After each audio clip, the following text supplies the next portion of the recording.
Chapter 1. All wisdom comes from Yahweh, and with him it remains forever. The sand of the seashore, and the drops of rain, and the days of eternity, who can number these? Heaven's height, the earth's breadth, the depths of the abyss, who can explore these? Before all other things wisdom was created, and prudent understanding from eternity. To whom has wisdom's root been revealed? Who knows her subtleties? There is but one, wise and truly awe-inspiring, seated upon his throne. It is Yahweh. He created her, has seen her and taken note of her. He has poured her forth upon all his works, upon every living thing according to his bounty. He has lavished her upon his friends. Fear of Yahweh is glory and splendor, gladness in a festive crown. Fear of Yahweh warms the heart, giving gladness and joy and length of days. He who fears Yahweh will have a happy end. Even on the day of his death he will be blessed. The beginning of wisdom is fear of Yahweh, which is formed with the faithful in the womb. With devoted men was she created from of old, and with their children her beneficence abides. Fullness of wisdom is fear of Yahweh. She inebriates men with her fruits. She fills her entire house with choice foods, her granaries with her harvest. Wisdom's garland is fear of Yahweh, with blossoms of peace and perfect health. Knowledge and full understanding she showers down. She heightens the glory of those who possess her. The root of wisdom is fear of Yahweh. Her branches are length of days. The fear of Yahweh drives away sins, and where it abides, it will turn away all wrath. One cannot justify unrighteous anger. Anger plunges a man to his downfall. A patient man need stand firm but for a time, and then contentment comes back to him. For a while he holds back his words, then the lips of many herald his wisdom. Among wisdom's treasuries is the paragon of prudence, but fear of Yahweh is an abomination to the sinner. If you desire wisdom, keep the commandments, and Yahweh will bestow her upon you. For fear of Yahweh is wisdom and culture. Loyal humility is his delight. Do not be faithless to the fear of Yahweh, nor approach it with duplicity of heart. Do not play the hypocrite before men. Keep watch over your lips. Do not exalt yourself lest you fall, and bring upon you dishonor. For then Yahweh will reveal your secrets and publicly cast you down, because you approach the fear of Yahweh with your heart full of guile.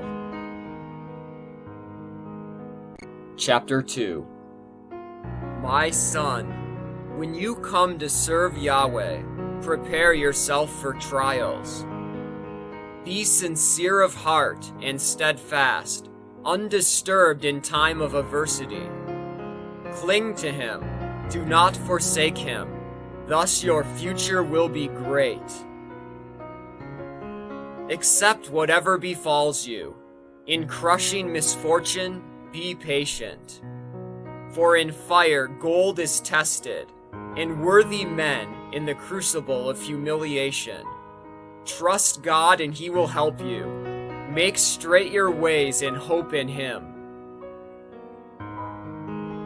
You who fear Yahweh, wait for his mercy.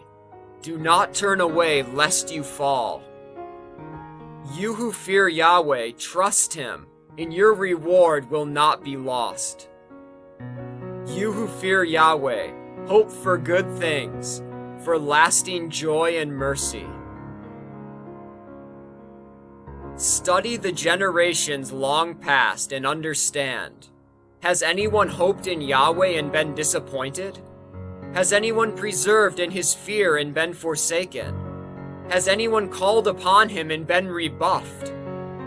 Compassionate and merciful is Yahweh. He forgives sins. He saves in time of trouble. Woe to craven hearts and drooping hands, to the sinner who treads a double path.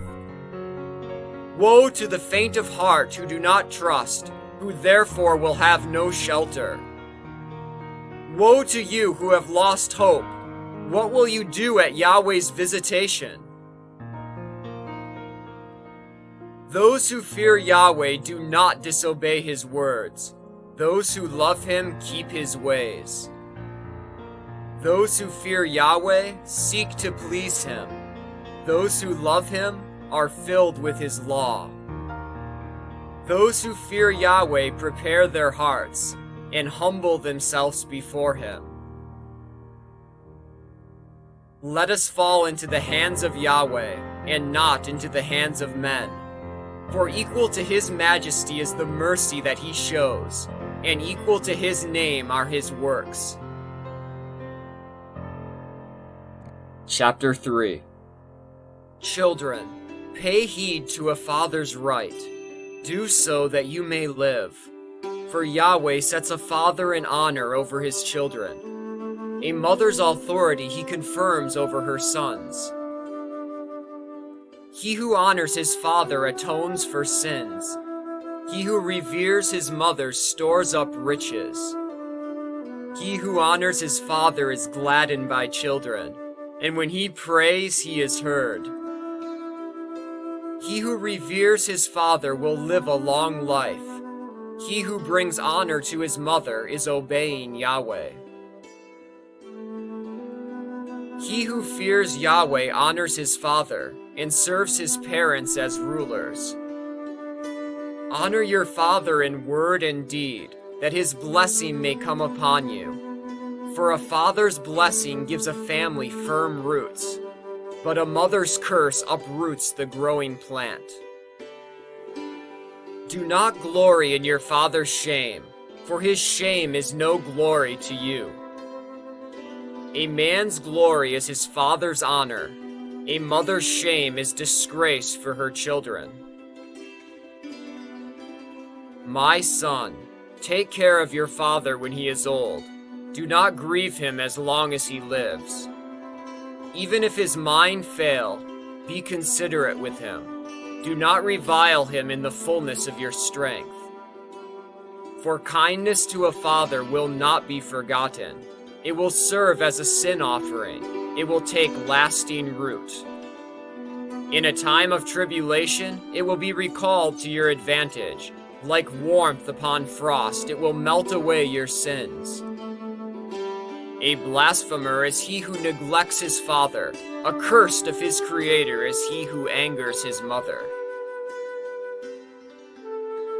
My son, conduct your affairs with humility, and you will be loved more than a giver of gifts. Humble yourself the more, the greater you are, and you will find favor with the Lord. For great is the power of the Lord. He is glorified by the humble. What is too sublime for you, do not seek. Into things beyond your strength, do not search. What is committed to you, attend to, for what is hidden is not your concern. With what is too much for you, do not meddle, when shown things beyond human understanding. For their own opinion has misled many, and false reasoning unbalanced their judgment. Where the pupil of the eye is missing, there is no light, and where there is no knowledge, there is no wisdom. A stubborn man will fare badly in the end, and he who loves danger will perish in it. A stubborn man will be burdened with sorrow. A sinner will heap up sin upon sin. For the affliction of the proud man there is no cure. He is the offshoot of an evil plant. The mind of a sage appreciates proverbs, and an attentive ear is the wise man's joy. Water quenches a flaming fire, and alms atone for sins. He who does a kindness is remembered afterward. When he falls, he finds a support. Chapter 4. My son, do not rob the poor man of his livelihood, nor force the eyes of the needy to turn away. Do not grieve a hungry man, nor anger one who is needy. Do not exasperate the downtrodden, nor delay to give to the needy. Do not reject a beggar in distress, nor avert your face from the poor. Do not turn your eyes from the needy. Give no man reason to curse you. For if in the bitterness of his soul he curse you, his Maker will hear his prayer. Endear yourself to the assembly. Before a ruler bow your head. Give hearing to the poor man, and return his greeting with courtesy. Deliver the oppressed from the hand of the oppressor. Do not let justice be repugnant to you. To the fatherless, be as a father, and help the mother as a husband would.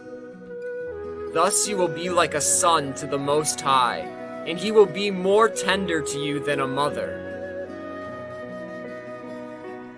Wisdom instructs her children and admonishes those who seek her. He who loves her loves life. Those who seek her out win her favor. He who holds her fast inherits glory. Wherever he dwells, Yahweh bestows blessings. Those who serve her serve the Holy One. Those who love her, Yahweh loves. He who obeys her judges nations. He who listens to her dwells in her inmost chambers. If one trusts her, he will possess her. His descendants too will inherit her. She walks with him as a stranger, and at first she puts him to the test. Fear and dread she brings upon him, and tries him with her discipline. With her precepts she puts him to the proof, until his heart is fully with her. Then she comes back to bring him happiness, and reveal her secrets to him. But if he fails her, she will abandon him, and deliver him into the hands of despoilers. My son, use your time well, guard yourself from evil, and bring no shame upon yourself. There is a sense of shame laden with guilt, and a shame that merits honor and respect. Show no favoritism to your own discredit. Let no one intimidate you to your own downfall. Do not refrain from speaking at the proper time, and do not hide away your wisdom. For it is through speech that wisdom becomes known, and knowledge through the tongue's rejoinder. Never gainsay the truth, but rather be ashamed of your ignorance. Do not be ashamed to acknowledge your guilt, and do not struggle against the rushing stream. Do not abase yourself before an impious man, nor refuse to do so before rulers. Even to the death fight for truth, and Yahweh your God will battle for you. Do not be surly in your speech, nor lazy and slack in your deeds. Do not be a lion at home, nor sly and suspicious at work. Do not let your hand be open to receive, but clenched when it is time to give. Chapter 5. Do not rely on your wealth, Do not say, I have the power. Do not rely on your strength in following the desires of your heart. Do not say, who can prevail against me? For Yahweh will exact the punishment. Do not say, I have sinned, yet what has befallen me? For Yahweh bides his time. Do not be overconfident of forgiveness, adding sin upon sin. Do not say, great is his mercy, he will forgive my many sins. For mercy and anger alike are with him. Upon the wicked alights his wrath. Do not delay your conversion to Yahweh. Do not put it off from day to day. For suddenly his wrath flames forth. At the time of vengeance you will be destroyed. Do not rely upon deceitful wealth, for it will be no help on the day of wrath. Do not winnow in every wind, and do not start off in every direction. Be consistent in your thoughts, steadfast be your words. Be swift to hear, but slow to answer. If you have the knowledge, answer your neighbor. If not, put your hand over your mouth. Honor and dishonor through talking. A man's tongue can be his downfall. Do not be called a detractor. Do not use your tongue for slander. For shame has been created for the thief, and the reproach of his neighbor for the double-tongued. Do not say anything harmful, in small or great matters. Do not be a foe instead of a friend. A bad name and disgrace you will acquire. That for the evil man with double tongue. Chapter 6. Do not fall into the grip of desire, lest, like fire, it consume your strength. Your leaves it will eat, your fruits destroy, and you will be left a dry tree. For contumacious desire destroys its owner, and makes him the sport of his enemies. Pleasant speech multiplies friends, and gracious lips prompt friendly greetings. Let your acquaintances be many, but 1 in 1,000 your confidant. When you gain a friend, first test him, and do not be too ready to trust him. For one sort of friend is a friend when it suits him, but he will not be with you in a time of distress. Another is a friend who becomes an enemy and tells of the quarrel to your shame. Another is a friend, a boon companion, who will not be with you when sorrow comes. When things go well, he is your other self, and lords it over your servants. But if you are brought low, he turns against you and avoids meeting you. Keep away from your enemies. Be on your guard with your friends. A faithful friend is a sturdy shelter. He who finds one finds a treasure.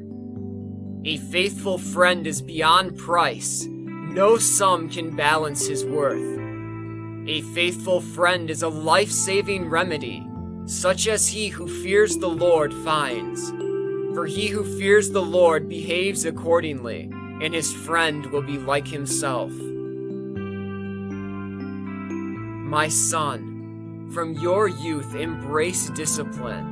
Thus you will find wisdom with graying hair.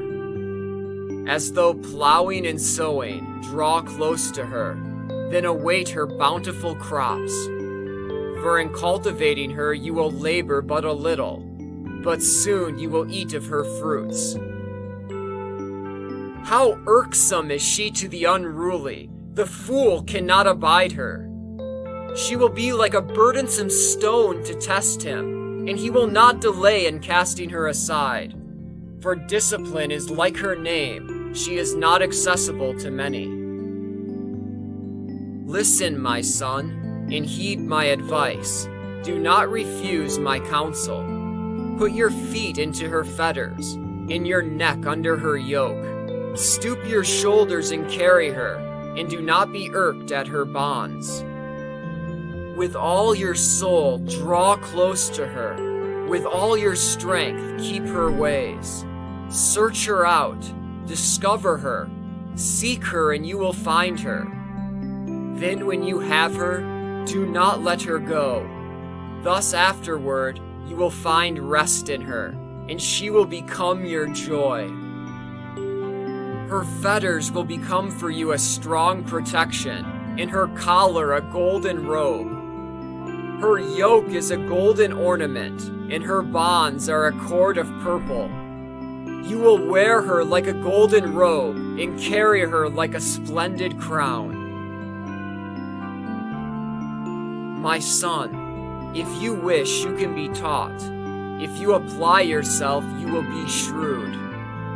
If you are willing to listen, you will learn. If you give heed, you will be wise. Frequent the company of the elders. Whoever is wise, stay close to him. Be eager to hear every godly discourse. Let no wise saying escape you.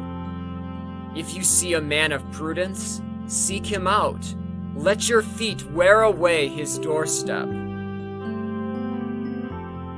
Reflect on the precepts of Yahweh, and let his commandments be your constant meditation. Then he will enlighten your mind, and he will grant the wisdom you desire.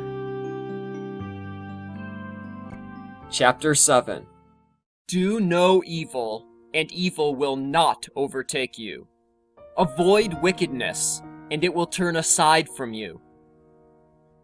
Do not sow in the furrows of injustice, lest you harvest it sevenfold. Do not seek authority from Yahweh, nor from the king a place of honor. Do not parade your righteousness before the Lord, and do not flaunt your wisdom before the king. Do not seek to become a judge if you do not have strength to root out crime, or you will show favor to the ruler and mar your integrity. Do not be guilty of any evil before the city's populace, nor disgrace yourself before the assembly. Do not plot to repeat a sin, not even for one will you go unpunished. Do not say, "He will appreciate my many gifts. The Most High will accept my offerings." Do not be impatient in prayers, and do not neglect the giving of alms. Do not laugh at an embittered man. Be mindful of him who exalts and humbles. Do not plot mischief against your brother, nor against your friend and companion. Do not delight in telling lie after lie, for it never results in good. Do not thrust yourself into the deliberations of princes, and do not repeat the words of your prayer. Do not hate laborious tasks, nor farming, which was ordained by the Most High. Do not esteem yourself better than your fellows. Remember, his wrath will not delay. More and more humble your pride. What awaits man is worms. Do not barter a friend for money, nor a dear brother for the gold of Ophir. Do not dismiss a sensible wife. A gracious wife is more precious than corals. Do not mistreat a servant who faithfully serves, nor a laborer who devotes himself to his task. Let a wise servant be dear to you as your own self. Do not refuse him his freedom. If you have livestock, look after them. If they are dependable, keep them. If you have sons, chastise them. Bend their necks from childhood. If you have daughters, keep them chaste, and do not be indulgent to them. Giving your daughter in marriage ends a great task, but give her to a worthy man. If you have a wife, Do not let her seem odious to you, but where there is ill feeling, do not trust her. With all your heart, honor your father. Do not forget your mother's birth pangs. Remember, of those parents you were born, what can you give them for all they gave you? With all your soul, fear God, revere his priests. With all your strength, love your Creator. Do not forsake his ministers. Honor God and respect the priest. Give him the portion as you have been commanded. First fruits and contributions, due sacrifices and holy offerings. To the poor man also extend your hand, that your blessing may be complete. Be generous to all the living, and do not withhold your kindness from the dead. Do not avoid those who weep, but mourn with those who mourn. Do not neglect to care for the sick, for these things you will be loved. In whatever you do, remember your last days, and you will never sin. Chapter 8. Do not contend with an influential man, lest you fall into his power. Do not quarrel with a rich man, lest he pay out the price of your downfall. For gold has dazzled many, and perverts the character of princes. Do not dispute with a man of railing speech. Do not heap wood upon his fire. Do not be too familiar with an unruly man, lest he speak ill of your ancestors. Do not shame a repentant sinner. Remember, we are all guilty. Do not insult any man when he is old, for some of us too will grow old. Do not rejoice when a man dies. Remember, we are all to die. Do not spurn the discourse of the wise, but acquaint yourself with their proverbs. From them you will acquire the training to serve in the presence of princes. Do not reject the tradition of elders, which they have learned from their fathers. From it you will obtain the knowledge how to answer in time of need. Do not kindle the coals of a sinner, lest you be consumed in his flaming fire. Do not let the impious man intimidate you. It will set him in ambush against you. Do not lend to one more powerful than yourself. In whatever you lend, count it as lost. Do not go surety beyond your means. Think any pledge a debt you must pay. Do not contend at law with a judge, for he will settle it according to his whim. Do not travel with a ruthless man, lest he weigh you down with calamity. For he will go his own way straight, and through his folly you will perish with him. Do not provoke a quarrel with a quick-tempered man, nor ride with him through the desert, for bloodshed is nothing to him.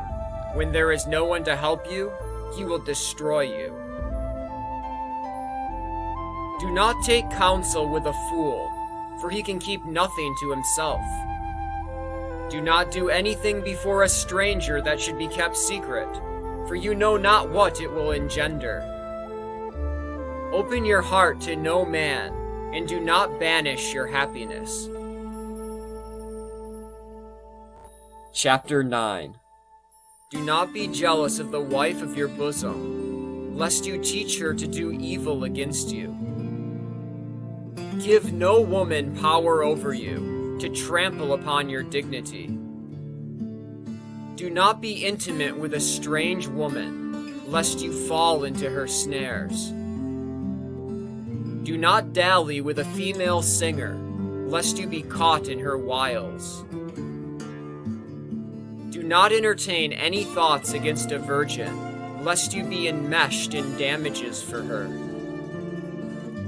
Do not give yourself to prostitutes, lest you surrender your inheritance. Do not gaze about the lanes of the city, and do not wander through its squares. Avert your eyes from a comely woman. Do not gaze upon the beauty of another's wife.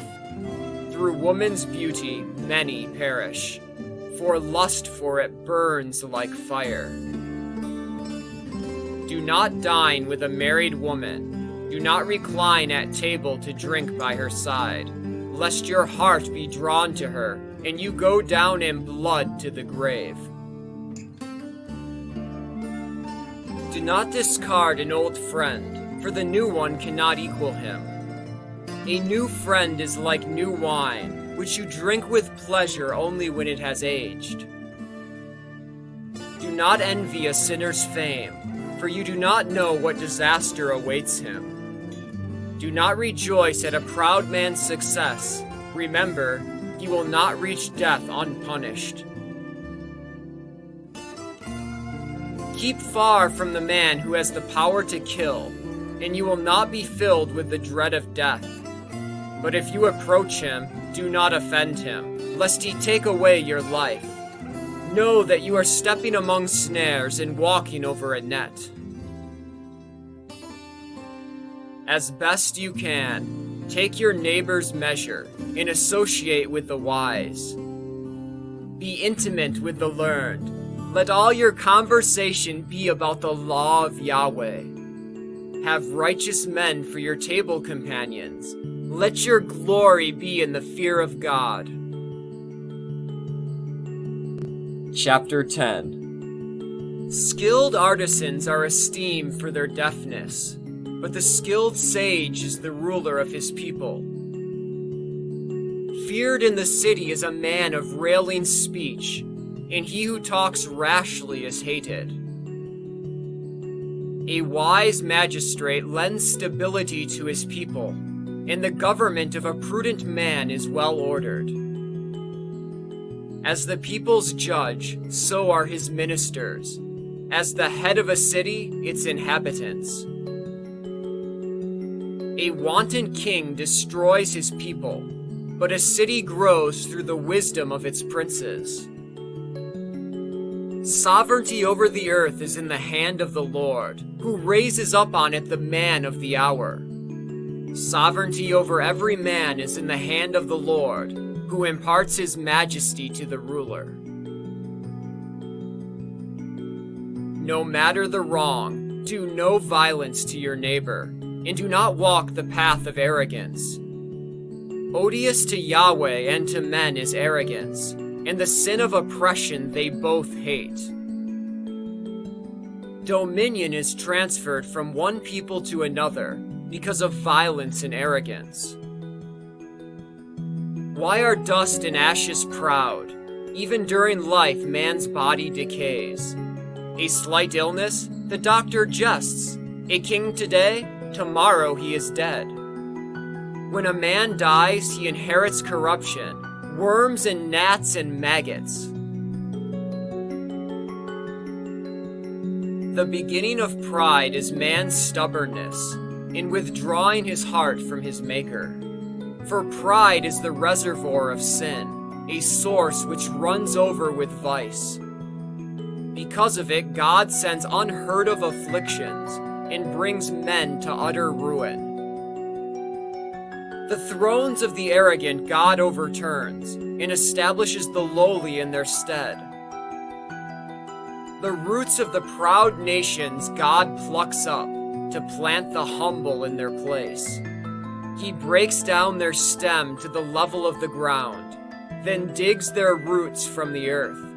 God sweeps away the traces of the proud, and effaces the memory of them from the earth. Insolence is not allotted to a man, nor stubborn anger to one born of woman. Whose offspring can be in honor? Those of men. Which offspring are in honor? Those who fear the Lord. Whose offspring can be in disgrace? Those of men. Which offspring are in disgrace? Those who transgress the commandments. Among brethren, their leader is in honor. He who fears the Lord is in honor among his people. Be it tenant or wayfarer, alien or pauper, his glory is the fear of Yahweh. It is not right to despise a man who is wise but poor, nor proper to honor any sinner. The prince, the ruler, the judge are in honor, but none is greater than he who fears the Lord. When free men serve a prudent slave, the wise man does not complain. Do not flaunt your wisdom in managing your affairs, and do not boast in your time of need. Better the worker who has plenty of everything than the boaster who is without bread. My son, with humility have self-esteem. Prize yourself as you deserve. Who will acquit him who condemns himself? Who will honor him who discredits himself? The poor man is honored for his wisdom, as the rich man is honored for his wealth. Honored in poverty? How much more so in wealth? Dishonored in wealth? In poverty, how much the more? Chapter 11. The poor man's wisdom lifts his head high and sets him among princes. Do not praise a man for his looks. Do not despise a man for his appearance. Least is the bee among winged things, but she reaps the choicest of all harvests. Do not mock the worn cloak, and do not jibe at any man's bitter day. For strange are the works of Yahweh, his deeds hidden from men. The oppressed often rise to a throne, and some that none would consider wear a crown. The exalted often fall into utter disgrace. The honored are given into enemy hands. Before investigating, find no fault. Examine first, then criticize. Before hearing, answer not, and interrupt no one in the middle of his speech. Do not dispute about what is not your concern. Take no part in the strife of the arrogant. My son, why increase your cares, since he who is avid for wealth will not be blameless? Even if you chase after it, you will never overtake it. However you seek it, you will not find it. One may toil and struggle and drive, and fall short all the more. Another goes his way a weakling and a failure, with little strength and great misery. Yet the eyes of Yahweh look favorably upon him. He raises him free of the vile dust, lifts up his head and exalts him to the amazement of many. Good and evil, life and death, poverty and riches are from Yahweh. Yahweh's gift remains with the pious. His favor brings continued success. A man may become rich through a miser's life, and this is his allotted reward when he says, I have found rest, now I will feast on my possessions. He does not know how long it will be till he dies and leaves them to others. My son, hold fast to your duty, busy yourself with it, grow old while doing your task. Do not admire how sinners live, but trust in Yahweh and wait for his light. For it is easy in the eyes of Yahweh, suddenly, in an instant, to make a poor man rich. The blessing of the Lord is the lot of the pious man, and in due time his hopes bear fruit. Do not say, what do I need? What further pleasure can be mine? Do not say, I am self-sufficient. What harm can come to me now? The day of prosperity makes one forget adversity. The day of adversity makes one forget prosperity. For it is easy with Yahweh on the day of death to repay man according to his deeds. A moment's affliction brings forgetfulness of past delights. When a man dies, his life is revealed. Call no man happy before his death, for by how he ends a man is known. Do not bring every man into your house, for many are the snares of the crafty one. Though he seem like a bird confined in a cage, yet like a spy he will observe your weakness. The talebearer turns good into evil. With a spark he sets many coals afire. The worthless man lies in wait for blood and plots against your choicest possessions. Avoid a wicked man, for he breeds only evil, lest you incur a lasting stain. Lodge a stranger with you, and he will subvert your course and estrange you from your own household. Chapter 12. If you do good, know for whom you are doing it, and your kindness will have its effect. Do good to the righteous man, and reward will be yours, if not from him, from Yahweh. No good comes to him who gives comfort to the wicked, nor is it an act of mercy that he does. Give to the good man, refuse the sinner. Refresh the downtrodden, give nothing to the proud. Do not give him arms for combat, lest he use them against you. For you will receive twice as much evil for every good deed you do for him. The Most High himself hates sinners, and he inflicts punishment upon the wicked. A friend is not known in prosperity. In adversity, an enemy will not remain concealed. When a man is successful, even his enemy is friendly. In adversity, even his friend disappears. Never trust your enemy, for his wickedness is like corrosion in bronze. Even though he acts humbly and peaceably towards you, take care to be on your guard against him. Rub him as one polishes a brazen mirror, and you will find that there is still corrosion. Do not let him stand near you, lest he oust you and take your place. Do not let him sit at your right hand, lest he then demand your seat. And in the end you appreciate my advice, when you groan with regret, as I warned you. Who pities a snake charmer when he is bitten, or anyone who goes near a wild beast? So it is with the companion of the proud man, who is involved in his sins. While you stand firm, he makes no bold move, but if you slip, he cannot hold back. An enemy speaks sweetly with his lips, but in his heart he schemes to plunge you into the abyss. Though your enemy has tears in his eyes, if given the chance, he will never have enough of your blood. If evil comes upon you, you will find him at hand. Feigning to help, he will trip you up. Then he will nod his head and clap his hands and hiss repeatedly and show his true face. Chapter 13.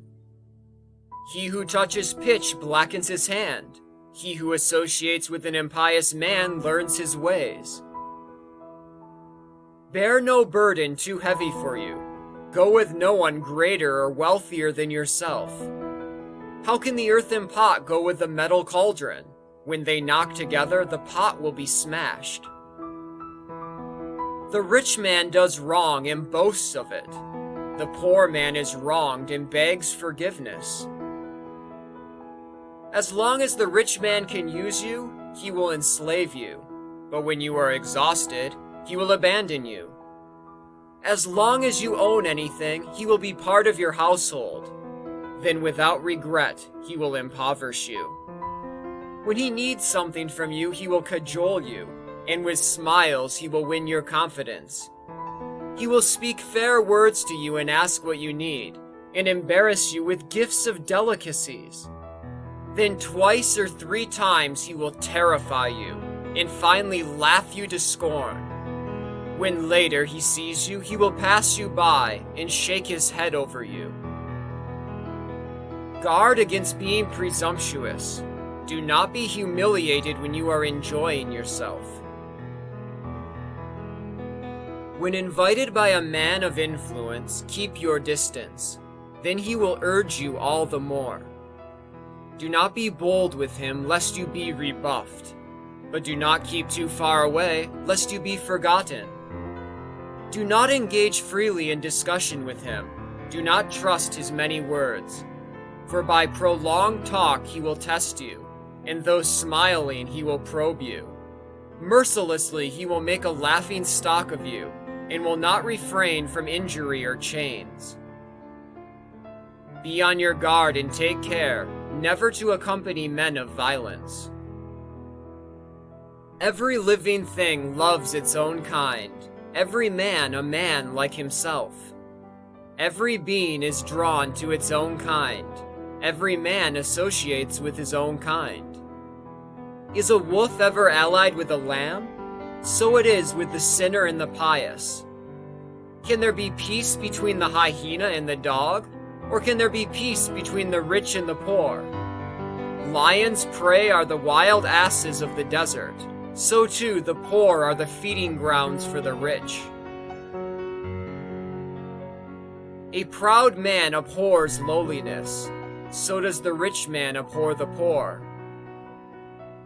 When a rich man stumbles, he is supported by a friend. When a poor man trips, he is pushed down by a friend. Many are the supporters for a rich man when he speaks.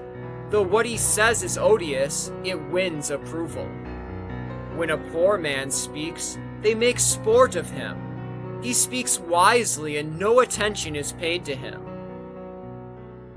A rich man speaks and all are silent. His wisdom they extol to the clouds. A poor man speaks and they say, "Who is that?" If he slips, they cast him down. Wealth is good when there is no sin, but poverty is evil by the standards of the proud. The heart of a man changes his countenance, either for good or for evil. The sign of a good heart is a cheerful countenance. The toiling schemer is withdrawn and perplexed. Happy the man whose mouth brings him no grief, who is not stung by remorse for sin. Happy the man whose conscience does not reproach him, who has not lost hope. Chapter 14. Wealth ill becomes the mean man, and of what use is gold to the miser? What he denies himself, he collects for someone else, and in his possessions a stranger will revel. To whom will he be generous who is stingy with himself, and does not enjoy what is his own? No man is more stingy than he who is stingy with himself. He punishes his own miserliness. If ever he is generous, it is by mistake, and in the end he displays his greed. The miser is an evil man. He refuses his neighbor and brings ruin on himself. In the miser's opinion, his share is insufficient, but his stinginess withers his appetite. The miser's eye is rapacious for bread, but on his own table he sets it stale.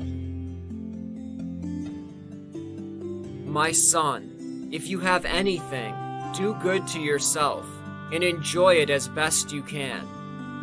Remember that death does not tarry, nor has the decree of the netherworld been shown to you. Before you die, be good to your friend, and give him a share in what you possess. Do not deprive yourself of present good things. Let no choice portion escape you. Will you not leave your riches to others, and your earnings to be divided by lot? Give, take, and treat yourself well, for there are no joys to seek in the netherworld. All flesh grows old like a garment. The age-old decree is, all must die. As with the leaves that grow on a vigorous tree, one falls off and another sprouts. So with the generations of flesh and blood, one dies and another is born. All man's works will perish and decay, and his handiwork will follow after him. Happy the man who meditates on wisdom and reflects on knowledge, who ponders her ways in his heart and understands her paths, who pursues her like a scout and lies in wait at her entryways, who peeps through her windows and listens at her doors, who encamps near her house and fastens his tent pegs next to her walls, who pitches his tent beside her and lives as her welcome neighbor, who builds his nest in her leafage and lodges in her branches, who takes shelter with her from the heat and dwells in her home. Chapter 15. He who fears Yahweh will do this. He who is practiced in the law will come to wisdom. She will meet him like a mother. Like a young bride she will embrace him, nourish him with the bread of understanding, and give him the water of learning to drink. He will lean upon her and not fall. He will trust in her and not be put to shame. She will exalt him above his fellows, and she will open his mouth in the midst of the assembly. He will find gladness and joy, and she will endow him in an everlasting name. Worthless men will not attain to her. Haughty men will not behold her. She is far from the impious, not to be spoken of by liars. Unseemly is praise on a sinner's lips, for it is not accorded to him by God. But praise is offered by the wise man's tongue. Its rightful steward will proclaim it. Do not say, "It was God's doing that I fell away," for he does not do what he hates. Do not say, "It was he who made me stumble," for he has no need of wicked men. Yahweh hates abominable wickedness. He does not let it befall those who fear him. When God, in the beginning, created man, he made him subject to his own free choice. If you choose, you can keep his commandment. It is loyalty to do his will. Fire and water are set before you. To whichever you choose, stretch forth your hand. Life and death are before man. Whichever he chooses shall be given to him. Immense is the wisdom of Yahweh. He is mighty in power and all-seeing. The eyes of God see all he has made. He understands man's every deed. He commands no man to sin. To no one does he give strength for lies. Chapter 16. Do not desire a brood of worthless children, nor rejoice in wicked offspring. Although they may be many, do not exalt them if they do not have the fear of Yahweh. Do not count on their length of life. Do not have hope in their future. For one can be better than 1,000. Rather die childless than to have godless children. Through one wise man a city can be filled with people. Through a clan of rebels it becomes desolate. Many such things has my eye seen. Even more than these has my ear heard. Against a sinful band fire is kindled. Upon a godless people, wrath flames out. He did not forgive the leaders of old, who rebelled long ago in their might. He did not spare the neighbors of Lot, whom he detested for their pride. Nor did he spare the doomed people who were uprooted because of their sin, nor the 600,000 foot soldiers who perished for the impiety of their hearts. And if there had been but one stiff-necked man, it were a wonder had he gone unpunished. For mercy and anger alike are with him who remits and forgives, though his wrath alights upon the wicked. Great as his mercy is his punishment. He judges men each according to his deeds. A criminal does not escape with his plunder. God does not leave a pious man's hope unfulfilled. Whoever does good has his reward, which each receives according to his deeds. Do not say, "I am hidden from God. In heaven who remembers me? Among so many people I cannot be known. What am I in the world of the spirits? Behold the heavens, the heaven of heavens. The earth and the abyss tremble at his visitation. The roots of the mountains, the earth's foundations, at his mere glance quiver and quake. Therefore of me he will take no thought, who will concern himself with my ways. If I sin, no eye will see me. If all in secret I am disloyal, who is to know? Who tells him about righteous deeds, and who will await them? For the decree is far off. Such are the thoughts of senseless men, which only the foolish knave will think. Listen to me, my son. Take my advice. Apply your mind to my words, while I propose measured wisdom and impart accurate knowledge. When at the first the Lord created his works, and as he made them, assigned their tasks, he ordered for all time what they were to do, in their domains from generation to generation. They were not to hunger, nor grow weary, nor ever cease from their tasks. Not one should ever crowd its neighbor, nor should they ever disobey his word. Then Yahweh looked upon the earth and filled it with his blessings. Its surface he covered with all manner of life, which must return into it again. Chapter 17. From the earth Yahweh created man, and made him in his own image. He gives him limited days of life, and makes him return to earth again.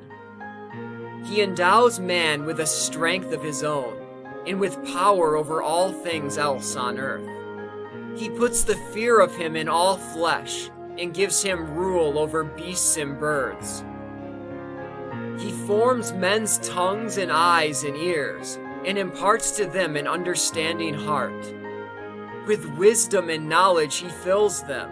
Good and evil he shows them. He sets his eye upon their hearts, and shows them his glorious works, that they may describe the wonders of his deeds, and praise his holy name. He has set before them knowledge, a law of life as their inheritance. He has made an everlasting covenant with them. He has revealed his commandments to them. Their eyes beheld his majestic glory. Their ears heard his glorious voice. He says to them, "Avoid all evil." Each of them he gives precepts about his fellow man. Their ways are ever known to him. They cannot be hidden from his eyes. Over every nation he places a ruler, but Israel is Yahweh's own portion. All their actions are as clear as the sun to him. His eyes are ever upon their ways. Their wickedness cannot be hidden from him. All of their sins are before Yahweh. The Lord cherishes a man's almsgiving like a signet ring, a man's virtue like the apple of his eye. Later he will rise up and repay them, and requite each of them as they deserve. But to the penitent he provides a way back. He encourages those who are losing hope. Return to Yahweh and give up sin. Pray to him and make your offenses few. Turn again to the Most High and away from sin. Hate intensely what he loathes. Who in the netherworld can glorify the Most High in place of the living who can offer their praise? No more can the dead give praise than those who have never lived. They glorify Yahweh who are alive and well. How great is the mercy of Yahweh, his forgiveness of those who return to him. The like cannot be found in men, for none of the sons of men are immortal. Is anything brighter than the sun? Yet it can be eclipsed. How obscure then the thoughts of flesh and blood. God watches over the hosts of the highest heaven, while all men are dust and ashes. Chapter 18. The Eternal is the judge of all things without exception. Yahweh alone is righteous. Whom has he made equal to describing his works? And who can probe his mighty deeds? Who can measure his majestic power, or exhaust the tale of his mercies? One cannot lessen, nor increase, nor penetrate the wonders of Yahweh. When a man ends, he is only beginning, and when he stops, he is still bewildered. What is man? Of what worth is he? The good, the evil in him, what are these? The sum of a man's days is great, if it reaches 100 years. Like a drop of seawater, like a grain of sand, so are those few years among the days of eternity. That is why Yahweh is patient with men, and showers upon them his mercy. He sees and understands that their death is grievous, and so he forgives them all the more. Man may be merciful to his fellow man, but Yahweh's mercy reaches to all flesh, reproving, admonishing, teaching, as a shepherd guides his flock, merciful to those who accept his guidance, who are diligent in his precepts. My son, add no reproach to your charity, nor spoil any gift by harsh words. Like dew that abates a burning wind, so does a word improve a gift. Sometimes the word means more than the gift. Both are offered by a kindly man. Only a fool upbraids before giving. A grudging gift wears out the expectant eyes. Be informed before speaking. Before sickness, prepare the cure. Before you are judged, seek merit for yourself, and at the time of visitation you will have a ransom. Before you have fallen, humble yourself. When you have sinned, show repentance. Do not delay to forsake sins. Do not neglect it till you are in distress. Do not set a time for abandoning sin. Remember that death will not delay. Let nothing prevent the prompt payment of your vows. Do not wait to fulfill them when you are dying. Before making a vow, have the means to fulfill it. Do not be one who puts Yahweh to the test. Think of wrath in the day of death, the time of vengeance when he will hide his face. Remember the time of hunger in the time of plenty, poverty and want in the day of wealth. Between morning and evening the weather changes. Before Yahweh all things are fleeting. A wise man is circumspect in all things. When sin is rife, he keeps himself from wrongdoing. Any learned man should make wisdom known, and he who attains to her should declare her praise.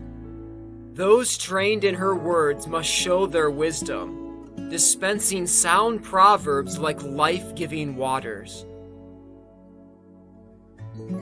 Do not go after your lusts, but keep your desires in check. If you satisfy your lustful appetites, they will make you the sport of your enemies. Have no joy in the pleasures of a moment, which bring on poverty redoubled. Do not become a glutton and a wine-bibber with nothing in your purse. He who does so grows no richer. He who wastes the little he has will be stripped bare. Wine and women make the mind giddy, and the companion of prostitutes becomes reckless.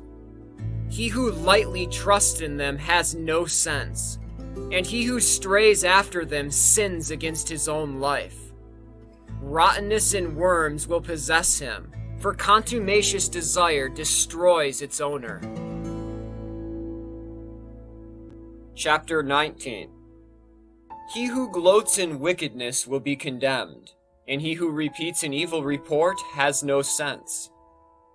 Never repeat gossip, and you will not be reviled. Do not tell anything accusing to friend or foe. Unless withholding it would be sinful, do not reveal it. For he who hears it will hold it against you, and in time become your enemy. Let anything you hear die within you. Be assured it will not make you burst. When a fool hears something, he is in labor, like a woman giving birth to a child. Like an arrow lodged in a man's thigh is gossip in the breast of a fool. Admonish your friend, he may not have done it, and if he did, that he may not do it again. Admonish your neighbor, he may not have said it, and if he did, that he may not say it again. Admonish your friend, often it may be slander. Every story you must not believe. Then, too, a man can slip and not mean it, who has not sinned with his tongue. Admonish your neighbor before you break with him, and let the law of the Most High take its course. All wisdom is fear of Yahweh. Perfect wisdom is the fulfillment of the law. The knowledge of wickedness is not wisdom, nor is there prudence in the counsel of sinners. There is a shrewdness that is detestable, while the simple man may be free from sin. There are those with little understanding who fear God, and those of great intelligence who violate the law. There is a shrewdness keen but dishonest, and there is one who by duplicity wins a judgment. There is the wicked man who is bowed in grief, but is full of guile within. He bows his head and feigns to not hear, but when not observed, he will take advantage of you. Even though his lack of strength keeps him from sinning, when he finds the opportunity, he will do harm. One can tell a man by his appearance. A wise man is known as such when first met. A man's attire, his hearty laughter, and his gait proclaim him for what he is. Chapter 20. An admonition can be inopportune, and a man may be wise to hold his peace. It is much better to admonish than to lose one's temper, for one who admits his fault will be kept from disgrace. Like a eunuch lusting for intimacy with a virgin is he who does right under compulsion. One man is silent and thought wise, another is talkative and is disliked. One man is silent because he has nothing to say, another is silent biding his time. A wise man is silent until the right time comes, but a boasting fool ignores the proper time. He who talks too much is detested. He who usurps authority is hated. Some misfortunes bring success. Some things gained are a man's loss. Some gifts do no one good, and some must be paid back double. Humiliation can follow fame, while from obscurity a man can lift up his head. A man may buy much for little, but pay for it 7 times over. A wise man makes himself popular by a few words, but fools pour out their blandishments in vain. A gift from a rogue will do you no good, for in his eyes, his one gift is equal to 7. He gives little and criticizes often, and like a crier he shouts aloud. He lends today, he asks it back tomorrow. Hateful indeed is such a man. A fool has no friends, nor thanks for his generosity. Those who eat his bread have an evil tongue. How many times they laugh him to scorn. A fall to the ground is less sudden than a slip of the tongue. That is why the downfall of the wicked comes so quickly. Insipid food is the untimely tale. The unruly are always ready to offer it. A proverb when spoken by a fool is unwelcome, for he does not utter it at the proper time.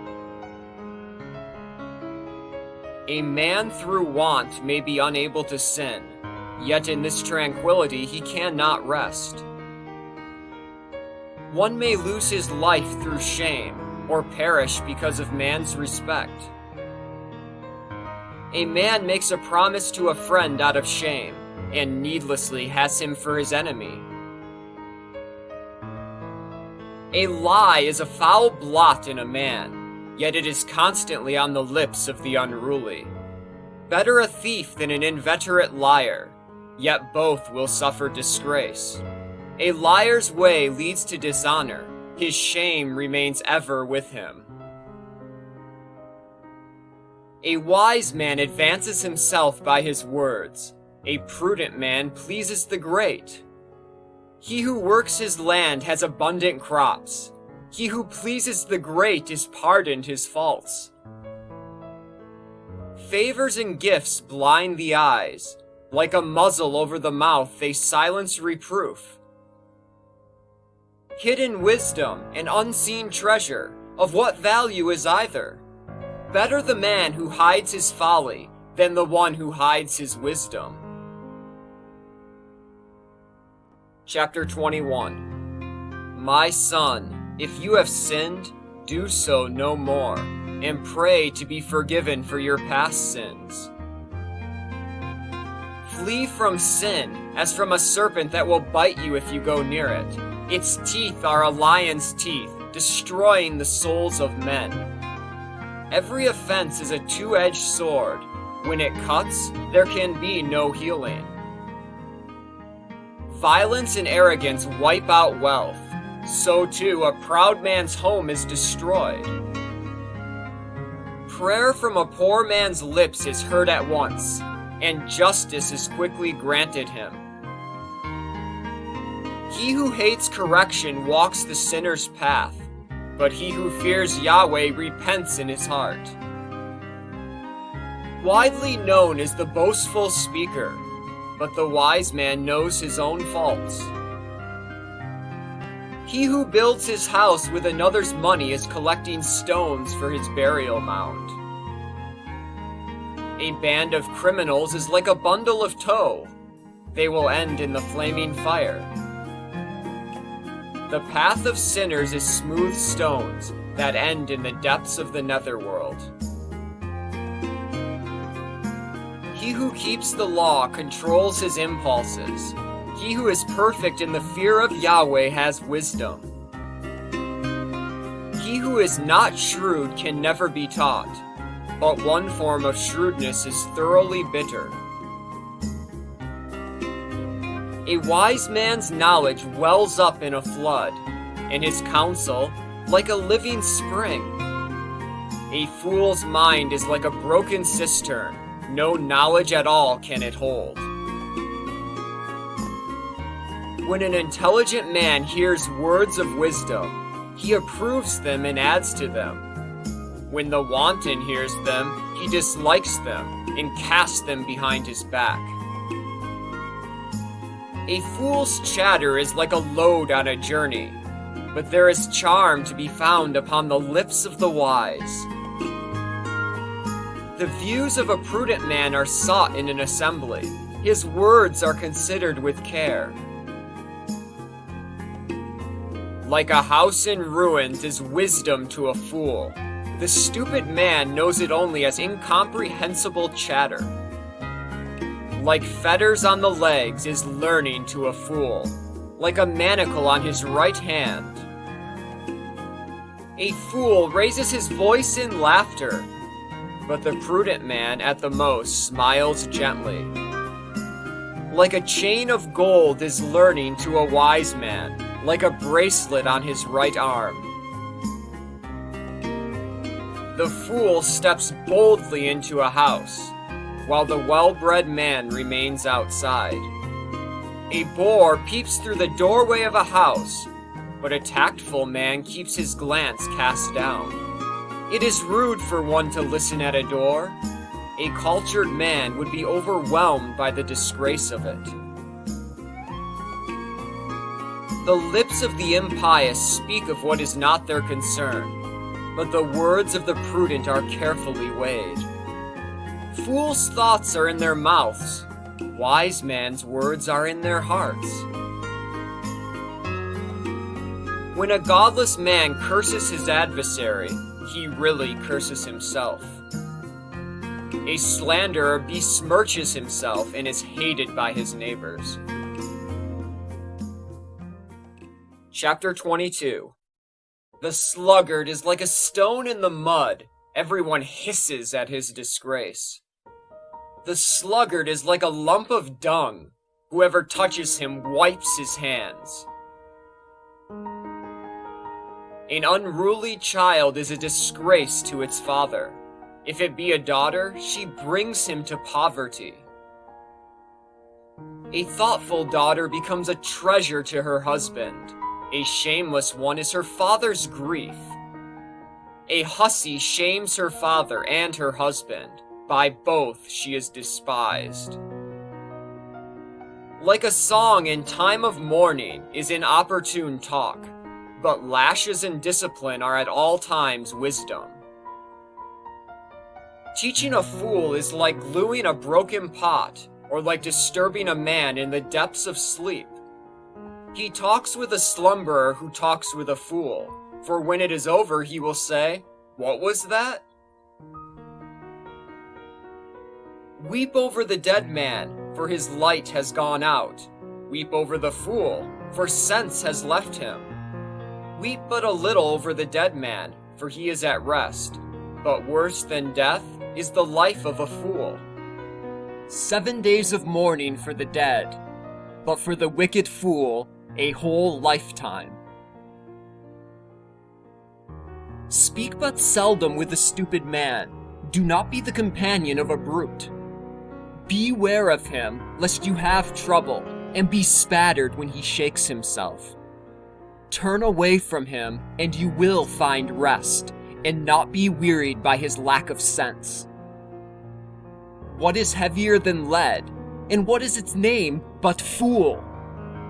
Sand and salt in an iron mass are easier to bear than a stupid man.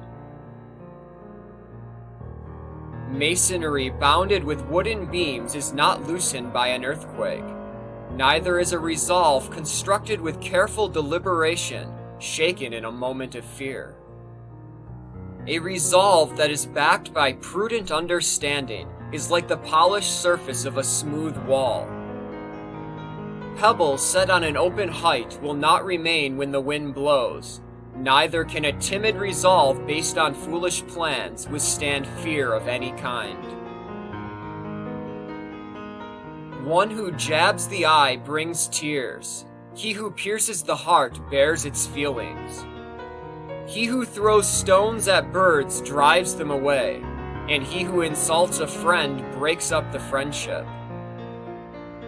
Should you draw a sword against a friend, do not despair, it can be undone. Should you speak sharply to a friend, do not fear, you can be reconciled, but a contemptuous insult, a confidence broken, or a treacherous attack will drive away any friend. Make fast friends with a man while he is poor. Thus will you enjoy his prosperity with him. In a time of trouble, remain true to him, so as to share in his inheritance when it comes. Before flames burst forth and oven smokes, so does abuse come before bloodshed. From a friend in need of support, no one need hide in shame. But from him who brings harm to his friend, all who hear of it will stand aloof from him. Chapter 23. Who will set a guard over my mouth, and upon my lips an effective seal, that I may not fail through them, that my tongue may not destroy me? Yahweh, Father and Master of my life, permit me not to fall by them. Who will apply the lash to my thoughts, the rod of discipline to my mind, that my failings may not be spared, nor the sins of their heart overlooked, lest my failings increase and my sins be multiplied, lest I succumb to my foes and my enemy rejoice over me? Yahweh, Father and God of my life, do not abandon me into their control. Do not allow me a brazen look.